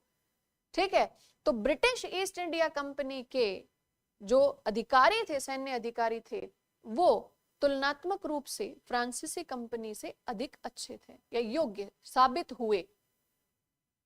ठीक है, योग्य साबित हुए। उसके बाद ये जो दोनों कंपनियां थी, दोनों ही भारत में व्यापारिक केंद्र स्थापित कर रही थी, दोनों की मंशा थोड़ी थोड़ी अलग थी। कहते हैं कि फ्रांसीसी कंपनी शुरुआत से ये सोचकर आई थी कि हमें अपना साम्राज्य विस्तार करना है, क्योंकि गठन में डिफरेंस बहुत है ना, लगभग 64-65 साल का अंतर था। तो 1664 तक तो यूरोप की स्थिति बहुत बदल चुकी थी। तो फ्रांसीसी कंपनी जब भारत में आई थी, तो फ्रांसीसी कंपनी 18वीं शताब्दी की शुरुआत से ये सोचकर चल रही थी कि हमें फ्रांस का जो साम्राज्य है उसका विस्तार करना है। ठीक है, वो किस माइंडसेट के साथ थे? साम्राज्यवादी जो उनकी विचारधारा थी उसको लेकर चल रहे थे। तो वो ये चाह रहे थे कि यहाँ पे हमारा राजनीतिक अधिकार, यहाँ पर राजनीतिक केंद्र यहाँ पर हमारे स्थापित हो। तो पांडिचेरी क्या था? उनका राजनीतिक केंद्र ही था एक तरीके से। पूरा पांडिचेरी उन्होंने बनाया, बसाया। वहां पर फ्रेंच रूल रेगुलेशन ही चलते थे पांडिचेरी में। तो शुरुआत से उनकी जो नीति थी वो साम्राज्यवादी थी। और ब्रिटिशर्स किस पॉइंट ऑफ व्यू पे काम करते थे? क्या विचार था उनका? कि व्यापार हमारे नियंत्रण में होना चाहिए और उसके आगे वो किसी को बर्दाश्त नहीं करते थे ब्रिटिशर्स। तो जब उनको ये समझ में आया कि फ्रेंच कंपनी साम्राज्यवाद की विचारधारा को लेकर आगे बढ़ रही है, तो ये ब्रिटिश के व्यापारिक हितों के लिए सही नहीं है। अगर भारत में उन्होंने अपने राजनीतिक केंद्र बना लिए, सफल रहे, तो भारत ब्रिटेन के हाथ से निकल जाएगा। और अगर भारत निकल गया तो एशिया में भारत के बराबर और कोई समृद्ध क्षेत्र, व्यापार के दृष्टिकोण से इतना समृद्ध दूसरा क्षेत्र नहीं। तो उनकी उनका एक ही ऑब्जेक्टिव हो गया कि किसी भी तरीके से फ्रांस को रोकना है, फ्रांसीसी कंपनी को रोकना है। ठीक है, अब एक तो इनके मिलिट्री कमांडर्स इनके कंपैरिजन में ज्यादा अच्छे थे, ज्यादा योग्य साबित हुए। दूसरा, ये जो ब्रिटिश ईस्ट इंडिया कंपनी थी, ये कंप्लीटली प्राइवेटली ओन्ड कंपनी थी। मैंने आपको बताया था 24 डायरेक्टर्स थे। इनको इलेक्ट किसने किया था? शेयर होल्डर्स ने इनको इलेक्ट किया था। तो मतलब किसी भी तरीके से सरकारी नियंत्रण नहीं। भारत में जितना व्यापार में लाभ कमा रहे थे उसका कुछ हिस्सा राजस्व के रूप में अपनी सरकार को दे देते थे और खुश थे। वहां की सरकार भी इनसे बहुत खुश थी और ये भी। और जब सरकार को राजस्व हर बार ज्यादा मिलेगा तो सरकार भी क्या कोशिश करेगी कि हमारी तरफ से जो मदद चाहिए वो बता देना, आप वहां नियंत्रण बनाएं। तो गवर्नमेंट का इंटरफेरेंस नहीं था, मतलब हस्तक्षेप नहीं था, लेकिन सपोर्ट था, सहयोग था, हस्तक्षेप नहीं था। निर्णय लेने में ब्रिटिश ईस्ट इंडिया कंपनी तुलनात्मक रूप से ज्यादा सक्षम थी, जबकि फ्रांसीसी कंपनी की अगर बात करें तो यहां पे सरकार का हस्तक्षेप बहुत ज्यादा होता था। ब्रिटिश ईस्ट इंडिया कंपनी की तुलना में फ्रांस की जो कंपनी थी उस पर फ्रांस की सरकार का हस्तक्षेप ज्यादा होता। अब जब हस्तक्षेप होगा तो हर चीज का जो भी निर्णय लेना होगा वह निर्णय किस पर निर्भर हो जाएगा? एक बार सरकार के ऊपर निर्भर हो जाएगा। अब अगर युद्ध कर रहे हैं तो खर्चे के लिए सरकार से अनुमति, कितना खर्च कर देंगे आप? सरकारी हस्तक्षेप बहुत ज्यादा था यहां पर। ठीक है, दूसरा, अगर इन दोनों की ही नेवल फोर्स को देखा जाए, नौसेना को देखा जाए, तुलना की जाए दोनों की, तो इनकी जो नौसेना थी वो अधिक सक्षम थी। टेक्नोलॉजी वाइज इनकी जो पावर थी, पोटेंशियल था, वो ज्यादा था। समुद्र में इनकी शक्ति ज्यादा मजबूत थी। ठीक है, तो ये इन दोनों की स्थिति बता रही हूं, क्या स्थिति थी। अब ये सारी बातें ब्रिटिशर्स भी जानते थे और फ्रांसीसी भी जानते थे। अब हुआ ये समय आया 1740 का। 1731 तक इन्होंने भारत में अपनी पोजीशन काफी बना ली थी। अब ब्रिटिशर्स को समझ में आ रहा था कि धीरे धीरे फ्रांसीसी अपना साम्राज्यवाद कर रहे हैं, बढ़ा रहे हैं, तो इनको रोकना है। ठीक है, और अब यूरोप में ये समझ लीजिए कि एक 1740 के आसपास एक ऐसी स्थिति हो गई जिसकी वजह से भारत में भी दोनों कंपनियों के बीच में युद्ध शुरू हो गया। ठीक है, अब मैं वर्ल्ड हिस्ट्री और इंडियन हिस्ट्री दोनों को मर्ज कर, दोनों को साथ में लेकर पढ़ाऊंगी, समझ में तभी अच्छे से आएगा, अदरवाइज फिर रटते ही रह जाओगे, पहला कर्नाटक युद्ध कब हुआ, दूसरा कब हुआ, फिर रटने वाला ऑप्शन नहीं रखना है, समझने वाला रखो। ठीक है, तो जब भी हम भारत में ब्रिटिश और फ्रांसीसी एंग्लो फ्रेंच वॉर की बात करते हैं, तो भारत में जो एंग्लो मतलब British East India company, French मतलब फ्रांसीसी कंपनी, ठीक है, इन दोनों के बीच में भारत की धरती पर हुए वॉर की बात कर रहे हैं हम, भारत में जो वॉर हुए उनकी बात कर रहे हैं। ठीक है, तो एंग्लो फ्रेंच, आपने हेडिंग लिख ली ना, ठीक है, एंग्लो फ्रेंच, यहां पे मैंने लिखा वॉर्स, इसका मतलब एक से ज्यादा युद्ध हुए, है ना। इन युद्धों को कर्नाटिक वॉर्स के नाम से भी जाना जाता है, कर्नाटिक या कर्नाटक के युद्ध, कर्नाटक के युद्ध के नाम से भी इसे जाना जाता है। एंग्लो फ्रेंच, आंग्ल फ्रांसीसी युद्धों को साथ में लिख लो, आंग्ल फ्रांसीसी युद्ध को कर्नाटक युद्धों के नाम से भी जाना जाता है। ये जो शब्द है कर्नाटक, ये क्या है, ये कोरोमंडल तट का नाम है। क्या है ये, कोरोमंडल तट, पढ़ते हो ना ज्योग्राफी में, पढ़ते हो ना, कोंकण तट, मालाबार तट, कोरोमंडल तट। कोरोमंडल तट कौन से, ईस्ट में है कि वेस्ट में है, ईस्ट में है, वेरी गुड। तो जो कोरोमंडल तट था उसको ब्रिटिशर्स कर्नाटक कहते थे, उन्होंने ही नाम रखा था इसका कर्नाटक। ठीक है, और इस क्षेत्र में कर्नाटक वाले जो क्षेत्र में जो गद्दी थी, जो सत्ता थी, वो गद्दी कहां पर थी, वो गद्दी हैदराबाद का इन्फ्लुएंस था। इनकी जो गद्दी थी वो कहां थी, आरकट, कहां पे थी, आरकट। ठीक है, इसके ऊपर किसका इन्फ्लुएंस था, पूरा का पूरा हैदराबाद के निजाम का। समझ में आ रहा है, अभी ये बेसिक इंफॉर्मेशन, हाँ इसी क्षेत्र में होगा, कर्नाटक क्षेत्र में। अब एक काम करो, या होमवर्क लिख लो, मैप में लोकेशन देखना है इसकी। ठीक है,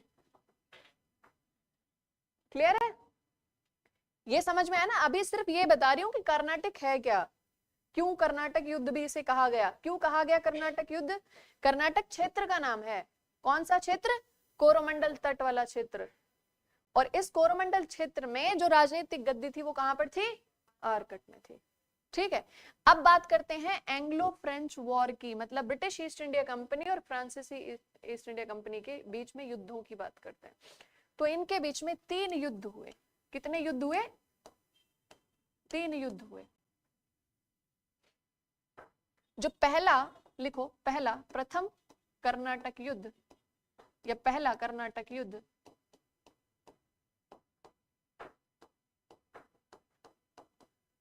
1740 से 48 ईस्वी में हुआ, के बीच हुआ, 40 से 48 के बीच में। दूसरा या द्वितीय कर्नाटक युद्ध ये 1749 में दोबारा शुरू हुआ और 1754 तक चला, 1754 तक। और थर्ड जो कर्नाटक युद्ध है, तृतीय या तीसरा कर्नाटक का युद्ध,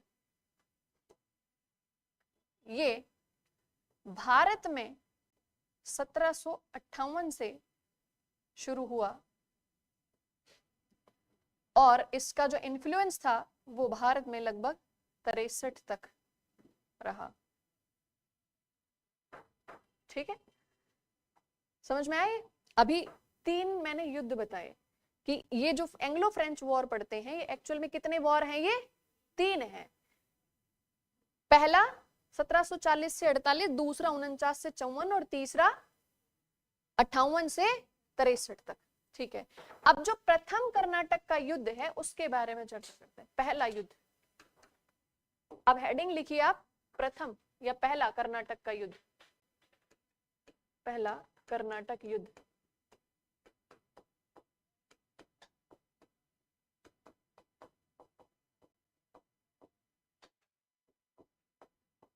1740 से 48।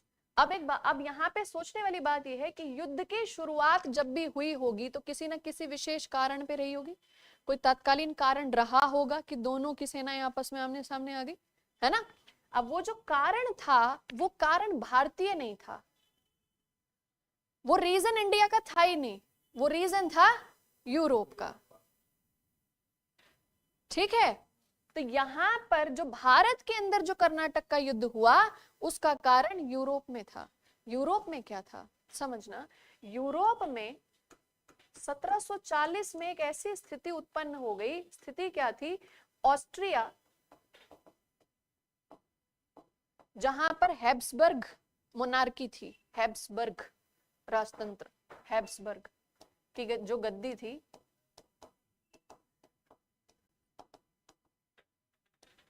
तो ऑस्ट्रिया के जो राजा थे, जो शासक थे, इनकी डेथ हो गई। चार्ल्स सिक्स्थ यहाँ के राजा थे, इनकी डेथ हो गई, ठीक है, 1740 में। अब जब शासक की मृत्यु हो जाती है तो क्या होता है, उनका जो उत्तराधिकारी होता है वो गद्दी पे बैठ जाता है, वो अगला शासक बन जाता है। कहते हैं कि ऑस्ट्रिया के शासक की जब मृत्यु हुई तो उनके बाद ऑस्ट्रिया में उत्तराधिकार का युद्ध शुरू हो गया, और उत्तराधिकार में जो उत्तराधिकारी थी राजा की, वो थी उनकी बेटी राजकुमारी मारिया थेरेसा नाम था उनका, ठीक है। इनकी जो राजकुमारी थी, इनकी मृत्यु हो गई 1740 में, और इनके बाद इनकी जो पुत्री थी मारिया थेरेसा,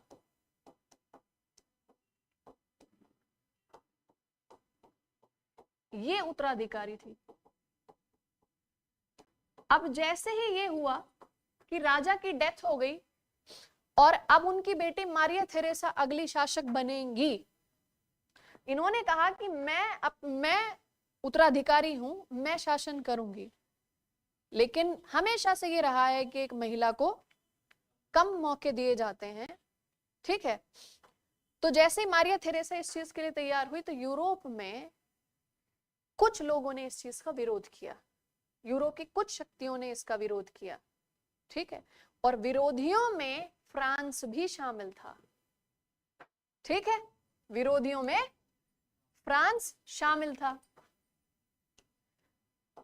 फ्रांस ने इसका विरोध किया, फ्रांस और उसके सहायक एवं सहायकों ने इसका विरोध किया। किसके विरोध में थे, मारिया थेरेसा के शासक बनने के विरोध में था कौन, फ्रांस और उसके कुछ सहायक देश, ठीक है। अब उन देशों का नाम इंपॉर्टेंट नहीं है, आप सिर्फ फ्रांस को याद रखो। अब जैसे ही फ्रांस ने इसका विरोध करना शुरू किया, ऑस्ट्रिया के मैटर में फ्रांस इन्वॉल्व हुआ, वैसे ही ब्रिटेन आ गया किसके फेवर में, मारिया थेरेसा। देखो, जब यूरोप किसी एक क्षेत्र में, जब मैंने कहा कि तकनीकी विकसित हो रही हो, जब प्रतिस्पर्धा शुरू हो गई हो, तो वो प्रतिस्पर्धा हर लेवल पे होती है, सिर्फ आर्थिक स्थिति मजबूत करने पे नहीं होती। ये भी प्रतिस्पर्धा का माहौल हो गया था यूरोप में 1740 के आसपास कि अब जो शक्ति सबसे ज्यादा शक्तिशाली रहेगी, पूरे यूरोप के ऊपर उसका प्रभुत्व रहेगा, उसका दबदबा बना रहेगा। अपने आप को सुप्रीम बनाने की होड़ लग रही थी, समझ रहे हो, कि मेरा राज्य क्षेत्र मेरा हो, लेकिन दूसरे क्षेत्रों में भी मेरी मर्जी चले। तो अपना अपना प्रभाव बनाने की बात थी। 1740 में ये मौका मिला फ्रांस को, उसने इंटरफेयर किया, उन्होंने विरोध किया मारिया थेरेसा का, और जैसे ही फ्रांस आया वैसे ही इसके सपोर्ट में कौन आ गया, ब्रिटेन। अब इसका ब्रिटेन ने समर्थन किया, ब्रिटेन ने इसका समर्थन कर दिया। अब जब ब्रिटेन और फ्रांस, अब एक बात बताओ, अब लड़ाई किस किस के बीच में होगी, ब्रिटेन और फ्रांस। तो यूरोप में ऑस्ट्रिया में उत्तराधिकार का युद्ध शुरू हुआ, ब्रिटेन और फ्रांस के बीच, दोनों के बीच में जो दुश्मनी थी वहां युद्ध शुरू हुआ यूरोप में, और इसका प्रभाव ऐसा पड़ा कि जहां जहां दोनों के व्यापारिक केंद्र थे वहां वहां तक भी इन दोनों के युद्ध गए। जब यहां पे अपना प्रभुत्व बनाने की बात थी तो ब्रिटिश ईस्ट इंडिया कंपनी ने क्या कोशिश की कि अब इंडिया में भी ये फ्रांस को यहां से इसके प्रभाव को कम कर दिया जाए। और फ्रांस ने क्या सोचा कि हमारी सरकार वहां ऑस्ट्रिया में अपना राजनीतिक प्रभुत्व स्थापित करने में लगी है, तो भारत में भी हमारा ही प्रभुत्व होना चाहिए। ठीक है, लेकिन बात यहां पे ऐसी थी कि फ्रेंच को इतना पता था, फ्रांसीसी कंपनी को इतना पता था, हमारी सरकार पहले युद्ध में इन्वॉल्व है, युद्ध में शामिल है, अगर ऐसे में हमने भी यहां पे युद्ध शुरू कर दिया तो हालात खराब हो जाएंगे। तो they were trying to avoid the war, कोशिश कर रहे थे किसी भी तरीके से युद्ध ना हो हमारे बीच भारत में। और ब्रिटिश क्या चाहते थे, युद्ध हो, युद्ध हो। अब जब ये इस तरीके की बदमाशी कर रही थी ब्रिटिश ईस्ट इंडिया कंपनी, बिल्कुल इन्होंने क्या किया, मद्रास के आसपास वाले क्षेत्रों में, मद्रास और जो पांडिचेरी वाला जो क्षेत्र है, यहां पर इन्होंने क्या किया, फ्रेंच के जो जहाज थे, जो शिप थे, जहाज, उनको पकड़ लिया ब्रिटिशर्स ने। और जब उनके जहाज पकड़ लिए तो फ्रेंच अब अपने जहाजों को छुड़वाने के लिए युद्ध में शामिल हो गया। दोनों के बीच में संघर्ष की शुरुआत हो गई। जब संघर्ष की शुरुआत हुई तो फ्रेंच ईस्ट इंडिया कंपनी, जो कंपनी थी, इसकी तरफ से जो इनके कमांडर थे, उन्होंने मद्रास में और पांडिचेरी में, दोनों ही जगह पर जितना भी ब्रिटिश का व्यापारिक केंद्र था, उस सबको अपने कब्जे में ले लिया। किसकी पोजीशन स्ट्रांग हुई, फ्रांस की। अब जैसे ही फ्रांस की कंडीशन स्ट्रांग हुई, ब्रिटिश ईस्ट इंडिया पहुंच गई किसके पास, ब्रिटिश ईस्ट इंडिया पहुंच गई यहां पे, अरे कहां गए, गायब हो गया, एक मिनट, इधर चला गया क्या, कहीं तो ये तो ब्रिटिश ईस्ट इंडिया कंपनी कहां पहुंच गई, आर्कट के नवाब के पास। इन्होंने कहा कि देखो कोरोमंडल तट है, आपके कोरोमंडल तट पे किसने अधिकार कर लिया, अब फ्रांस ने कर लिया, फ्रांसीसी कंपनी ने अधिकार कर लिया है, आपका सॉवरेन एरिया है, आपका संप्रभु क्षेत्र है, उन्होंने अधिकार कर लिया, अपने संप्रभु क्षेत्र को बचाएंगे नहीं आप। उन्होंने कहा ऐसे कैसे अधिकार कर लिया, मैं अभी मिलिट्री भेजता हूं। 10,000 की सेना भेजी, कितनी सेना, 10,000 की सेना भेजी आर्कट के नवाब ने, किसके फेवर में, ब्रिटिश ईस्ट इंडिया कंपनी के फेवर में। युद्ध हुआ, एक तरफ आर्कट के नवाब की सेना, दूसरी तरफ फ्रांसीसी ईस्ट इंडिया कंपनी, और फ्रांसीसी ईस्ट इंडिया कंपनी ने नवाब की सेना को पराजित कर दिया, हरा दिया, हरा दिया उनको। और जैसे ही हारे वैसे ही कोरोमंडल कोस्ट पे किसकी पोजीशन स्ट्रांग हो गई, फ्रांस की पोजीशन यहां पर स्ट्रांग हो गई। ये युद्ध ये चलते रहे, ये जो युद्ध हुआ, इस युद्ध को अडयार का युद्ध कहा जाता है, अडयार का युद्ध, अडयार, ठीक है, बैटल ऑफ अडयार, लिख लो चाहो तो। इस इतना आप लोगों ने नोट कर लिया, लिखो। यूरोप में ऑस्ट्रिया के उत्तराधिकार का युद्ध भारत तक पहुंच गया। युद्ध का प्रभाव, ऑस्ट्रिया के उत्तराधिकार के युद्ध का प्रभाव भारत तक पहुंच गया। कुछ समझ नहीं आए तो ऑनलाइन वाले भी पूछ सकते हैं, जेन्युइन क्वेश्चंस ओनली। उसका ऑस्ट्रिया के उत्तराधिकार के युद्ध का प्रभाव भारत में भी पहुंच गया, और भारत में कोरोमंडल तट पर ब्रिटिश और फ्रांसीसी कंपनी के बीच संघर्ष की शुरुआत हो गई। हाँ जी, हाँ, ये कर्नाटक वाला क्षेत्र है, जो पूरा कोरोमंडल कोस्ट था उसको कर्नाटक रीजन कहते थे, वही कर्नाटक। भारत कोरोमंडल तट पर ब्रिटिश और फ्रांसीसी कंपनी के बीच संघर्ष की शुरुआत हो गई।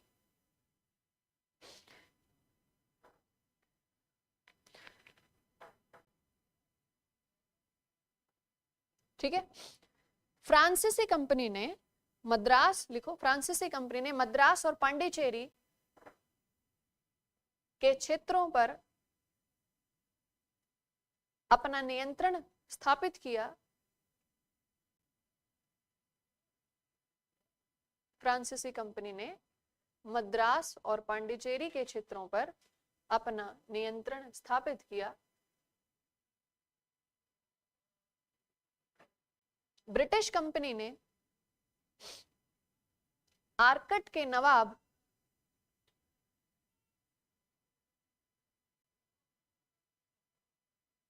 से सहायता मांगी।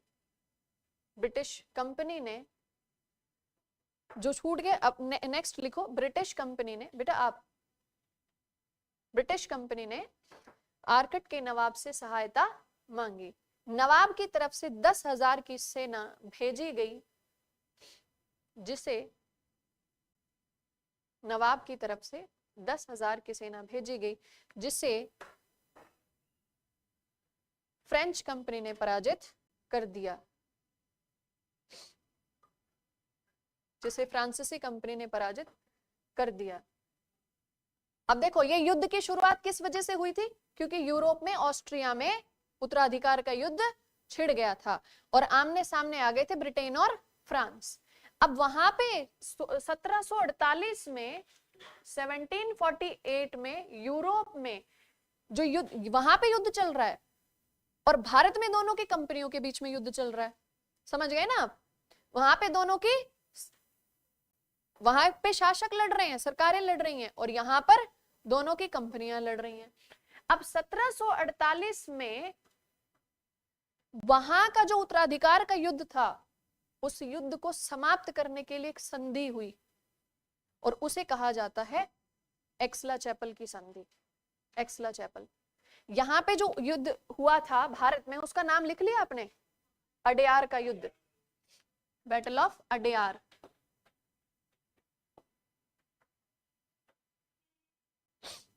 अडेयार, ठीक है। अब अगली लाइन लिखो, 1748 में इस युद्ध की समाप्ति, 1748 में इस युद्ध की समाप्ति एक संधि के द्वारा की गई, जिसे एक्स-ला चैपल की संधि कहा जाता है, जिसे एक्स-ला चैपल की संधि कहा जाता है। इस संधि के साथ भारत में भी युद्ध समाप्त हो गया।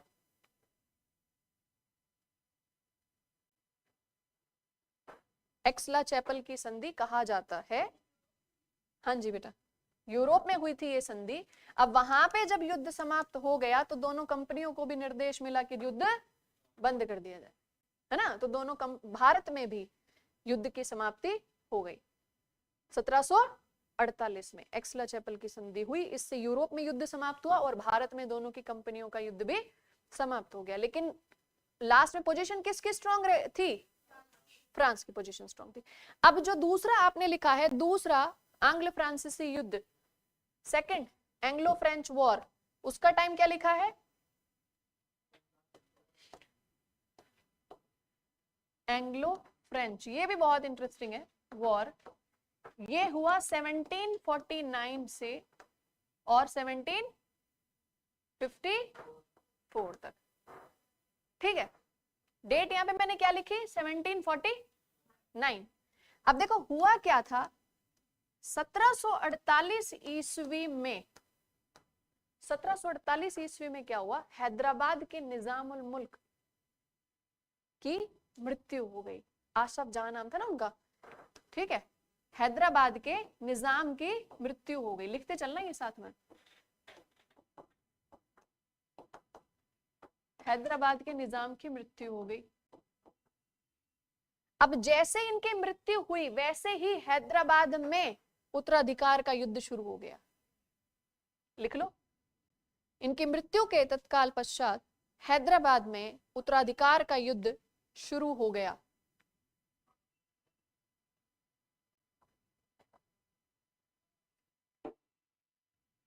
युद्ध किस किस के बीच में हुआ? ये हुआ नासिर जंग, ठीक है, वर्सेस मुजफ्फर जंग। ये निजाम के सन थे, बेटे थे, और ये उनके ग्रैंडसन थे, ठीक है। नासिर जंग उनके बेटे थे, सन, और ये ग्रैंडसन मुजफ्फर जंग। नासिर जंग और मुजफ्फर जंग, इन दोनों के बीच में जैसे ही निजामुल मुल्क की डेथ हुई, वैसे ही दोनों के बीच में गद्दी को लेकर युद्ध छिड़ गया, ठीक है। अब जैसे ही हैदराबाद में युद्ध छिड़ा, वैसे ही ब्रिटिश और फ्रेंच दोनों ही एक्टिव हो गए। क्यों? क्या उनका क्या मकसद रहा होगा? पूरा जो कर्नाटक जो एरिया है वो किसके इन्फ्लुएंस में चलता था? हैदराबाद के, हैदराबाद के। और हैदराबाद का निजाम अब गया। अब हैदराबाद में जो अगला निजाम बनेगा, अगर वो अपने फेवर का होगा, तो कोरोमंडल तट पर व्यापार करने के अधिकार भी उसी को मिल जाएंगे। तो दोनों के दोनों एक्टिव हो गए। अब दोनों जैसे ही एक्टिव हुए, अब बताइए एक एक का पक्ष लिया जाएगा ना। तो नासिर जंग के फेवर में कौन आ गए? ब्रिटिश। इन्होंने कहा हम आपको सपोर्ट करेंगे। और यहां मुजफ्फर जंग के फेवर में फ्रांसीसी।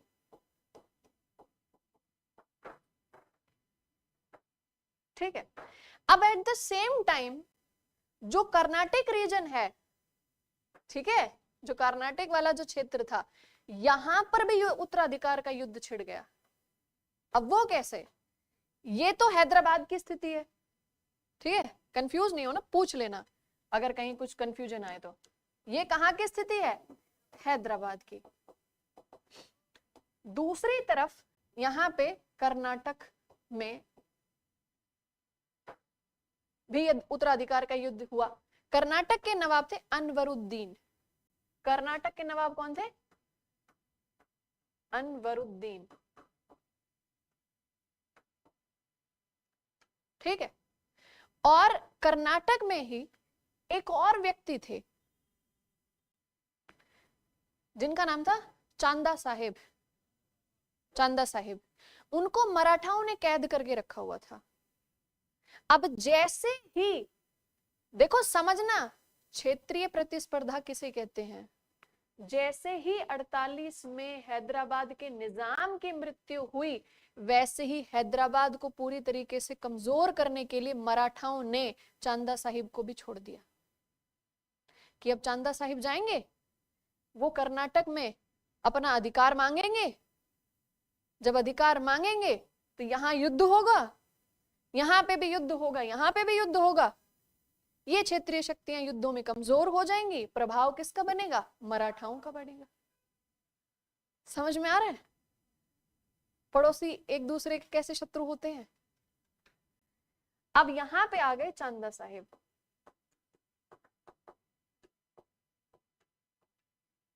अब जैसे ही ये भी मैदान में आए कर्नाटक में, वैसे ही एक का फेवर किसने किया? ब्रिटिश का, दूसरे का फ्रांसीसी। अब ब्रिटिश ने फेवर किया अनवरुद्दीन का, क्योंकि इसी ने इसके लिए 10,000 की सेना भेजी थी। और फ्रेंच ने किसका सपोर्ट किया? चांदा साहिब का। इन्होंने कहा कि कर्नाटक के नवाब अब तुम ही होंगे। और युद्ध हुआ। एक तरफ दोनों की सेनाएं कहां लड़ रही हैं? हैदराबाद में, दूसरी तरफ कर्नाटक। ठीक, दोनों जगह। कर्नाटक स्टेट नहीं, कर्नाटक रीजन, ठीक है। अब हुआ ये कि दोनों ही क्षेत्र में, हैदराबाद में जीत गए मुजफ्फर जंग और कर्नाटक में जीत गए चांदा साहिब, जीत गए। इनकी हत्या कर दी गई, इनकी हत्या हो गई। अब जैसे इनकी हत्या हुई, इनके तुरंत बाद यहां पे दावेदार आ गए मोहम्मद अली।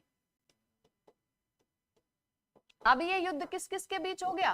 मोहम्मद अली और चांदा साहिब। और यहां पर जब जैसे ये मरे, ये सामने आए, चांदा साहिब जीत गए, वैसे ये यहां से भाग गए। हालत इतनी खराब हो गई कि इनको, मोहम्मद अली को अपनी जान बचाने के लिए यहां से भागना पड़ा।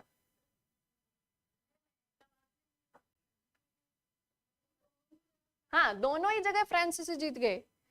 इन फ्रांस के सपोर्ट में मुजफ्फर जंग हैदराबाद में जीत गए और कर्नाटक में चांदा साहिब जीत गए।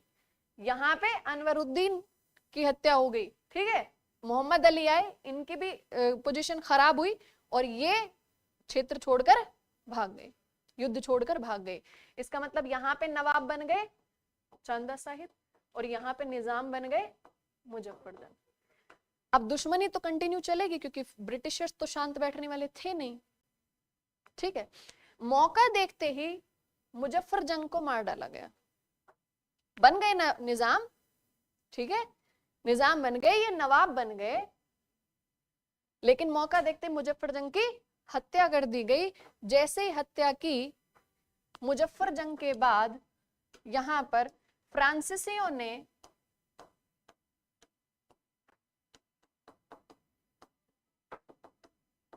सलाबत जंग को अगला निजाम बना दिया। ब्रिटिश करेंगे, ब्रिटिशर्स ने मारा, लेकिन फिर भी मतलब तरीके से उनकी हत्या करा दी गई। वो करते हैं ना कॉन्स्पिरेसी करके, षड्यंत्र करके, और वैसे ही फिर तुरंत फ्रांसीसियों ने किसको निजाम बना दिया, सलाबत जंग अगले निजाम बन गए। किसकी मदद से? फ्रांसीसियों की मदद से। दूसरी तरफ यहां पर दूसरी तरफ ये जो चांदा साहिब थे, इनको मार डाला गया, चांदा साहिब को, ठीक है, इनको मार डाला गया और फिर मोहम्मद अली को अगला नवाब बना दिया गया। किसने? ब्रिटिशर्स ने। अब हैदराबाद में किसकी पोजीशन है? फ्रांसीसी की। और कर्नाटक क्षेत्र में लास्ट में किसकी पोजीशन स्ट्रांग हो गई? मोहम्मद अली की, ब्रिटिशर्स के। दोनों एक दूसरे के एंटी। कर्नाटक में ब्रिटिशर्स, हैदराबाद में फ्रांसीसी। और पॉलिटिकली कर्नाटक किसके इन्फ्लुएंस में होता था पहले? हैदराबाद के फेवर में। तो रीजनल पॉलिटिक्स को डिस्टर्ब कर दिया इन्होंने, जो क्षेत्रीय राजनीति जो चली आ रही थी उसको बिल्कुल डिस्टर्ब कर दिया, सब अस्त व्यस्त कर दिया। दोनों क्षेत्रीय दुष्शत्रुता यहां पर बना दी दोनों ने, ठीक है। ये यहां उत्तराधिकार का युद्ध जब यहां पर चल रहा था, इस उत्तराधिकार के युद्ध के दौरान दोनों की सेनाएं आमने सामने आई, फ्रेंच कंपनी की, ब्रिटिश कंपनी की। तभी तो ये सब हुआ ना, एक को ये सपोर्ट कर रहे हैं, कोई ये सपोर्ट कर रहे हैं, तो इनके सपोर्ट में लड़ कौन रहे थे? ब्रिटिशर्स और फ्रेंच, ठीक है।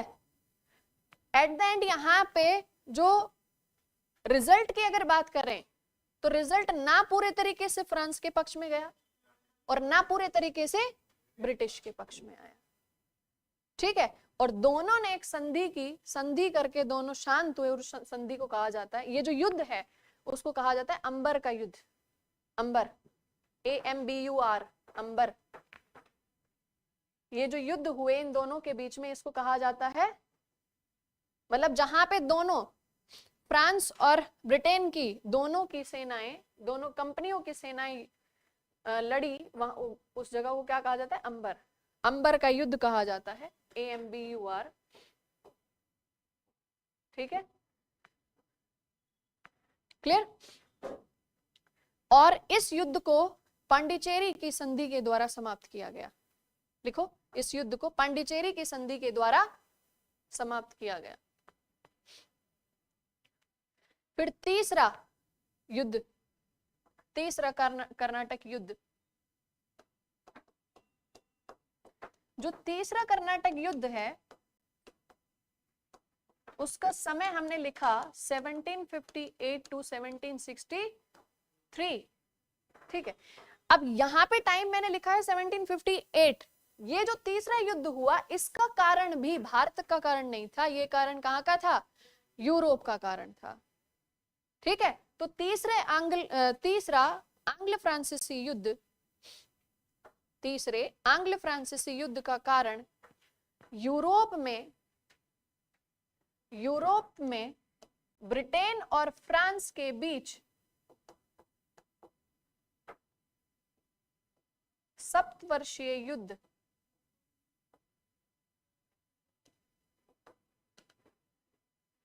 फिर से लिखो, तीसरे आंग्ल फ्रांसीसी युद्ध का कारण यूरोप में ब्रिटेन और फ्रांस के बीच का सप्तवर्षीय युद्ध था। भारत में जो तीसरा कर्नाटक युद्ध हुआ उसका कारण यूरोप का सप्तवर्षीय युद्ध था। ठीक है, सप्तवर्षीय मतलब 7 इयर्स। तो ये जो युद्ध था यूरोप में शुरू हुआ कब? 1756 में और समाप्त हुआ 1763 में। 7 सालों के लिए ये युद्ध चला। कहां पर? यूरोप में। उस युद्ध का परिणाम ये हुआ, वहां 56 में युद्ध शुरू हुआ, यहाँ पे 58 में वो युद्ध कंपनियों के बीच में भी शुरू हो गया। समझ में आ रहा है? वहां पर दोनों के बीच में फिर से अपने अपने प्रभुत्व की स्थापना की बात थी। यहाँ पे कारण क्या था? फ्रांस और ब्रिटेन दोनों यूरोप में, लिख लो फटाफट, दोनों यूरोप में अपना अपना प्रभुत्व स्थापित करना चाहते थे।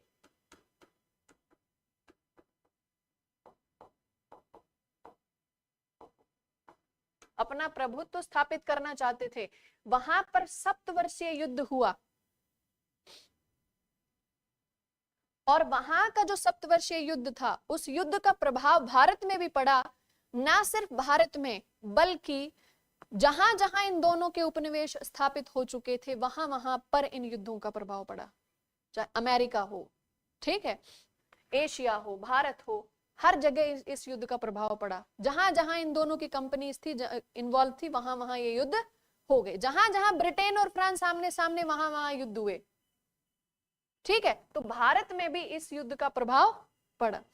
अब इस युद्ध तक आते आते स्थिति क्या थी, इस समय की स्थिति क्या थी, उसके ऊपर थोड़ी सी चर्चा कर लो। ये बताओ, ये टाइम क्या है? जल्दी से बताओ, टाइम क्या है? ये 1758। फिर से देखो क्या हुआ होगा इसके आसपास? प्लासी का युद्ध हुआ होगा ना। तो 1757 में जो प्लासी का युद्ध हुआ था, उस प्लासी के युद्ध का परिणाम क्या रहा था? ब्रिटिश जीत गए थे। किससे, किसको हराया था? बंगाल के नवाब को हराकर जब British East India company Plassey के युद्ध में विजयी रही तो उसका कॉन्फिडेंस लेवल कैसा होगा? तो उसका आत्मविश्वास बहुत बढ़ा हुआ था। ठीक है, दूसरा ये पॉइंट लिख लेना। यहां पे स्थिति कैसी थी कि British East India company Plassey का युद्ध जीत चुकी थी और उसका आत्मविश्वास बहुत ज्यादा बढ़ चुका था। बेटा आप सुन के समझने में थोड़ा टाइम लगा रहे हो आप, है ना? लिखो यहां पर स्थिति कैसी थी यहां पे कि इस समय तक British East India company, short में लिख लिया करो, British East India company Plassey का युद्ध जीत चुकी थी और उसका आत्मविश्वास या मनोबल बहुत बढ़ा हुआ था या बढ़ चुका था। दूसरा कारण ये कि लगातार युद्धों में उलझने के बाद फ्रांस की आर्थिक स्थिति बहुत कमजोर थी। लिखो, लगातार युद्ध में उलझने के बाद फ्रांस की आर्थिक स्थिति बहुत कमजोर थी।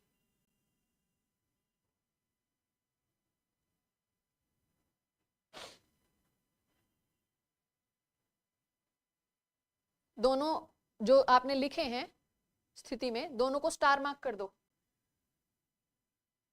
अब ये चीज आपको ध्यान रहेगी कि एक तो आर्थिक स्थिति फ्रांस की कमजोर थी, दूसरा ब्रिटिश ईस्ट इंडिया कंपनी का मनोबल पहले से ही बहुत ज्यादा था। तो भारत में ये जब युद्ध हुआ तो इस युद्ध का परिणाम क्या हुआ? इस युद्ध में अंततः किसकी जीत हो गई? ब्रिटिश ईस्ट इंडिया कंपनी की जीत हो गई।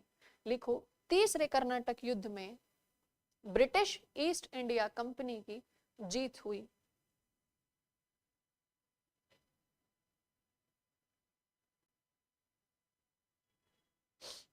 ब्रिटिश ईस्ट इंडिया कंपनी की जीत हुई।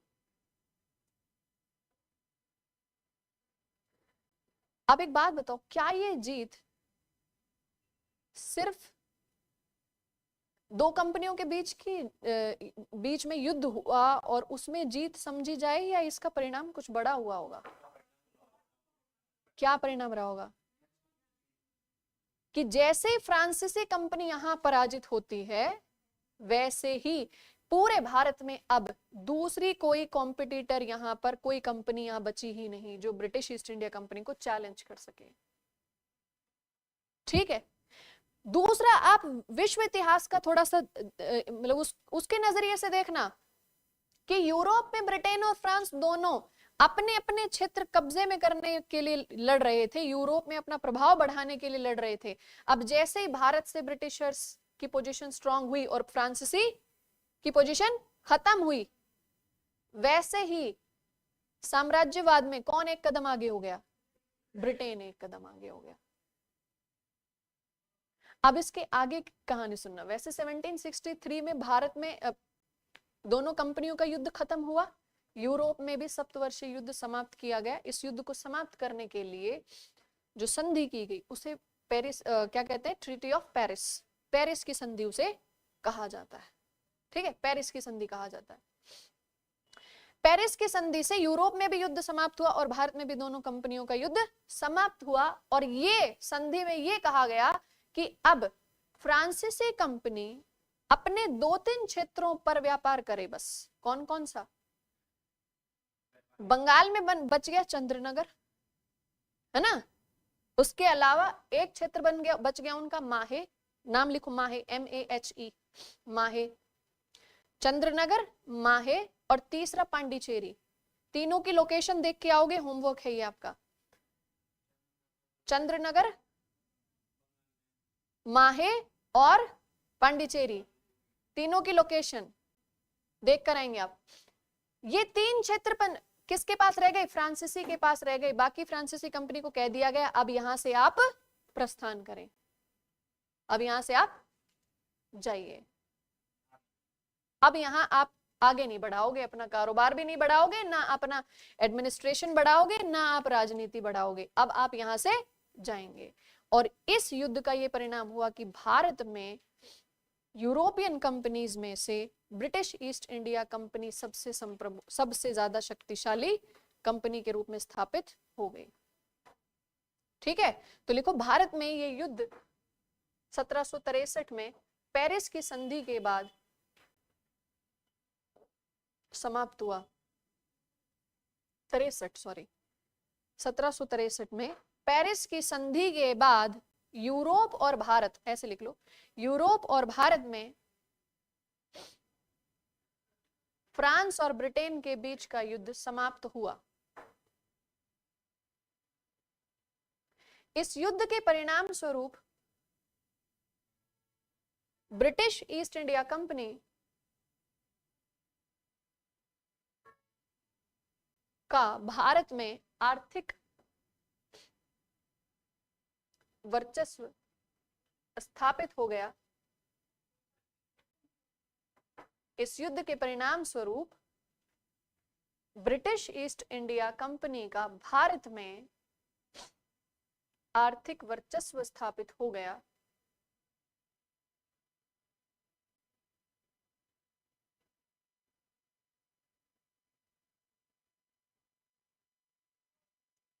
ठीक है, 1763 में कौन सी संधि से खत्म हुआ युद्ध? पेरिस की संधि। पहला युद्ध कौन सी संधि से खत्म हुआ था? बताओ।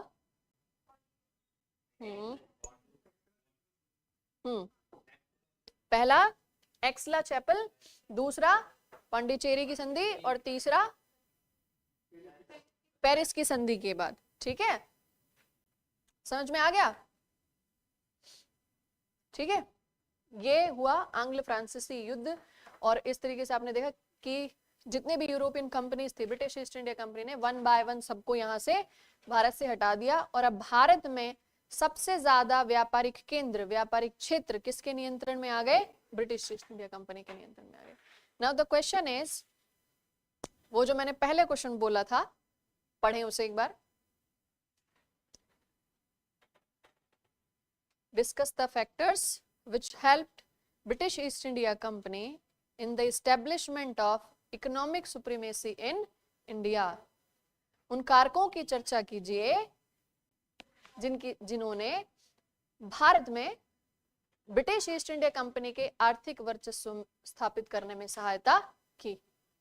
ठीक है, तो बहुत सारे पॉइंट्स हो गए आपके पास, हो गए ना, तो टॉपिक भी खत्म हो गया।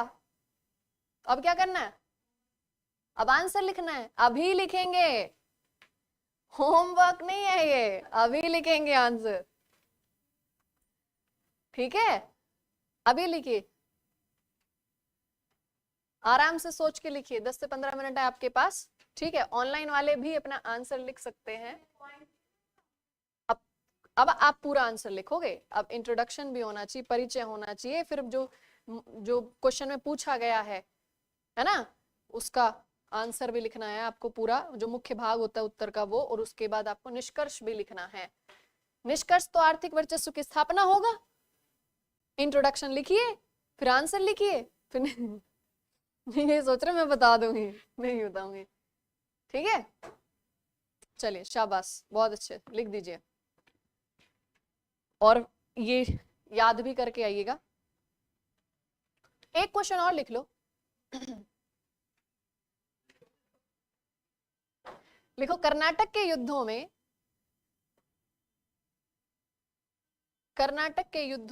में ब्रिटिश ईस्ट इंडिया कंपनी की विजय के क्या परिणाम रहे।